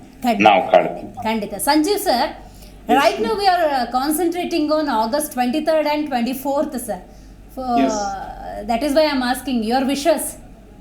Yes, 100%. We are going to launch a safe landing on the moon on August 23 and 24. Because I will tell you one important thing. So in our space technology, there is one important lander technology, which is no other countries has been used. And also it is initiated with America. So in this, I will tell you the 7 important payloads and devices are inserted in the lander. So that is one is altimeter, which will use the laser light RF based altimeters. It is completely advanced technology which is used in this Chandrayaan mission. Another one is velocity meter, which will use a laser Doppler effect velocity meter, where lander is horizontally landing on the moon. Immediately it opens and it will take the complete pictures and photographs. So that is one of the advanced technology. And another device is inserted in this advanced technical device, which is inertial measurement. That is one of the important advanced technology. There is also a propulsion system which is having 800 newtons of throttability liquid engine is already fixed inside it. One more thing is that navigation guidance control system. This is completely advanced technology introduced by our Indian scientists, and which is called it as NGC, navigation guidance control. It is also being fixed in lander. Right, sir. There is one more thing, hazard detection avoidance and landing leg mechanism. Previously that was failed in Chandrayaan 2. When it is going to landing on the moon, suddenly the more force is acting on it. Right. Got it. So that's why they have given landing leg mechanism system. So this is a great achievement technology which is used in this one. So this is one of the important thing where your NASA and other space research centers also be doing. Got it, sir. And there are lot of awareness is coming in India also, especially in younger generation. Right, sir. In our Sri Chaitanya, we are also giving more awareness to the students also by giving this kind of space science projects and technology. It is very useful to the students and next coming generations and younger generation, and encouragement to the present Indian scientists also. Right. So this is one of the ಪರೀಕ್ಷೆಗೆ advanced ಒಳಪಡಿಸ್ತಾರ ಇಂಥದ್ದೆಲ್ಲ ತಯಾರಿಗಳಾಗಬೇಕಾದ್ರೆ. China first ಅಟೆಂಪ್ಟಲ್ಲೇ successful ಆಗಿದ್ದರಿಂದಾಗಿ so ಯಾವುದೇ attempt ಮಾಡಿದ್ರು ಕೂಡ ಭಾರತ ಅಥವಾ ಇಸ್ರೋ ಬಹಳಷ್ಟು ಕಠಿಣ ಪರೀಕ್ಷೆಗೆ ಒಳಪಡಿಸೇ ಇಂಥದ್ದಕ್ಕೆ ತಯಾರಿ ನಡೆಸ್ತಾರೆ. ಹೌದೌದು. Various test, even they took it in helicopters and they have tested ಆ ಒಂದು ಮಾಡ್ಯೂಲ್ನ complete. They have taken even in the helicopters certain nights ಎಲ್ಲ ಕಡೆ ಟೆಸ್ಟಿಂಗ್ಸ್ ಆಗಿದೆ. So there will be lot of test involved. ನಾವು ಅನ್ಕೊಂಡಷ್ಟು ಸುಲಭ ಅಲ್ಲ, there will be lot of test. ನಾವು ಅಬ್ಸರ್ವ್ ಮಾಡ್ತಾ ಇದ್ವಿ, ಸ್ಟೇಜಸ್ ಹೇಳ್ತಾ ಇದ್ರು. ಫಸ್ಟ್ ಸಕ್ಸಸ್ಫುಲ್ ಆದ ತಕ್ಷಣ they are very happy, clap ಹಾಕ್ತಾ ಇದ್ರು. ಸೆಕೆಂಡ್ ಸ್ಟೇಜ್, ಥರ್ಡ್ ಸ್ಟೇಜ್ ಅಂತ ಒಂದು ಸಾಲಿಡ್ ಬೂಸ್ಟರ್ ಸ್ಟೇಜ್, ಅದು ಹೆವಿ ಥ್ರಸ್ಟ್ ಕೊಡುತ್ತೆ. ಅದೊಂದು ಸುಮಾರು 137 ಸೆಕೆಂಡ್ ತನಕ ಹೋಗಿ ಅದು ಸಪ್ರೇಟ್ ಆಗ್ಬಿಡುತ್ತೆ. ಆಮೇಲೆ ಲಿಕ್ವಿಡ್ ಅದೊಂದು 211 ಸೆಕೆಂಡ್ಸ್ ಅಷ್ಟು ಮೇಲೆ ಹೋಗುತ್ತೆ, ಅದು ಸಪ್ರೇಟ್ ಆಗಿ ಅದು ಬಿದ್ದೋಗ್ಬಿಡುತ್ತೆ. ದೆನ್ ಕ್ರಯೋಜೆನಿಕ್, ಅದು ಮಿಕ್ಕಿದ್ದು 600 ಅಪ್ರಾಕ್ಸಿಮೇಟ್ ಸೆಕೆಂಡ್ಸ್ ಅಷ್ಟು GTO ಅಂದರೆ ಜಿಯೋ ಟ್ರಾನ್ಸ್ಫರ್ ಆರ್ಬಿಟ್ ಅಂತ ಅಲ್ಲಿಗೆ ಬಿಟ್ಬಿಡುತ್ತೆ ತಗೊಂಡೋಗಿ. ಅಲ್ಲಾದ್ಮೇಲೆ full package it goes without gravity to 36,000 kilometre ಹೋಗಿ ರೀಚ್ ಆಗುತ್ತೆ. ಅದು ಜಿಯೋ ಸಿನ್ಕ್ರನಸ್ ಆರ್ಬಿಟ್. ಅದು 8 to 10 ಅವರ್ಸ್ ಹಿಡಿಯುತ್ತೆ. ಈಗ ಕ್ರಯೋಜೆನಿಕ್ ಎಂಜಿನ್ಸ್ ಕೂಡ ನಾಲೆಡ್ಜ್ ಬಂದ್ಬಿಟ್ಟಿದೆ. ಇಲ್ದಿದ್ರೆ ಇವತ್ತು ಬೇರೆ ದೇಶ ಅವಲಂಬಿಸಬೇಕಾಯ್ತು ರಾಕೆಟ್ಗಾಗಿ. ನಾವು ರಾಕೆಟು ಇದೆ, ಸ್ಯಾಟಲೈಟು ಇದೆ. 1979 ಅಬ್ದುಲ್ ಕಲಾಂ ಅವರು ಫಾಸ್ಟ್ ಕೆಲಸ ಮಾಡಿದ್ದೆ. ಅದನ್ನ SLV ಡೆವಲಪ್ ಮಾಡಿ ರೋಹಿಣಿ ಮೂಲಕ ಬಿಡುಗಡೆ ಮಾಡ್ತಾರೆ. ನಿಮ್ಮ ವಿಷಯ ಗ್ಯಾರಂಟಿ ಮೇಡಮ್. ಆಗಸ್ಟ್ 23-24 ಭಾರತದ ದೇಶದ ಜನಕ್ಕೆಲ್ಲ ಸುದ್ದಿ ಬರುತ್ತೆ. ಮತ್ತೆ ತಿರುಪತಿ ತಿಮ್ಮಪ್ಪನಿಗೂ ಕೂಡ ಪೂಜೆ ಮಾಡಿಸಿದ್ದಾರೆ, ಪ್ರೇಯರ್ ಇದೆ. ಹಾಗಾದ್ರೆ ಆಗಸ್ಟ್ 23-24 ಮತ್ತೆ ಸಿಗೋಣ, ಮತ್ತೆ ಮಾತಾಡೋಣ. Guarantee madam. ರೈಟ್. ಸೊ ಇವತ್ತಿನ ಕಾರ್ಯಕ್ರಮದಲ್ಲಿ ಭಾಗಿಯಾದಂತಹ KC ಬಸಪ್ಪನವರು, ಗಿರೀಶ್ ಲಿಂಗಣ್ಣನವರು, KM ಸುರೇಶ್ ಅವರು, ಸಂಜೀವ್ ಕುಮಾರ್ ಅವರು, ಧನ್ಯವಾದ. ಬಹಳ ಮುಕ್ತವಾಗಿ ಮಾತಾಡಿದ್ರಿ, ಬಹಳ ಇನ್ಫಾರ್ಮೇಷನ್ ಅನ್ನು ಕೊಟ್ಟರು ಇವತ್ತಿನ ಕಾರ್ಯಕ್ರಮದಲ್ಲಿ. Thank you. ಸೊ ಇವತ್ತು 14 ಜುಲೈ 2023 ಮಧ್ಯಾಹ್ನ 2:35 ಚಂದ್ರಯಾನ 3 ಉಡಾವಣೆಯಾಗಿದೆ. ಇನ್ನು ನಮ್ಮ ಚಿತ್ತ ಇರೋದು ಆಗಸ್ಟ್ 23 ಅಥವಾ 24ನೇ ತಾರೀಕು. ಆ ಲ್ಯಾಂಡಿಂಗ್ ಪ್ರಕ್ರಿಯೆ ಏನಿದೆ ಅದೇನಾದರೂ ಯಶಸ್ವಿ ಆಯಿತು ಅಂತ ಹೇಳಿದ್ರೆ ಭಾರತ ಬಹುದೊಡ್ಡ ಮೈಲಿಗಲ್ಲನ್ನು ಸ್ಥಾಪನೆ ಮಾಡುತ್ತೆ.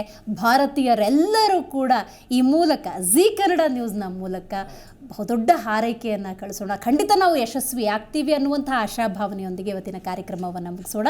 ನೋಡ್ತಾ ಇರಿ ಝೀ ಕನ್ನಡ ನ್ಯೂಸ್, ಸತ್ಯವೇ ಸುದ್ದಿಯ ಜೀವಾಳ.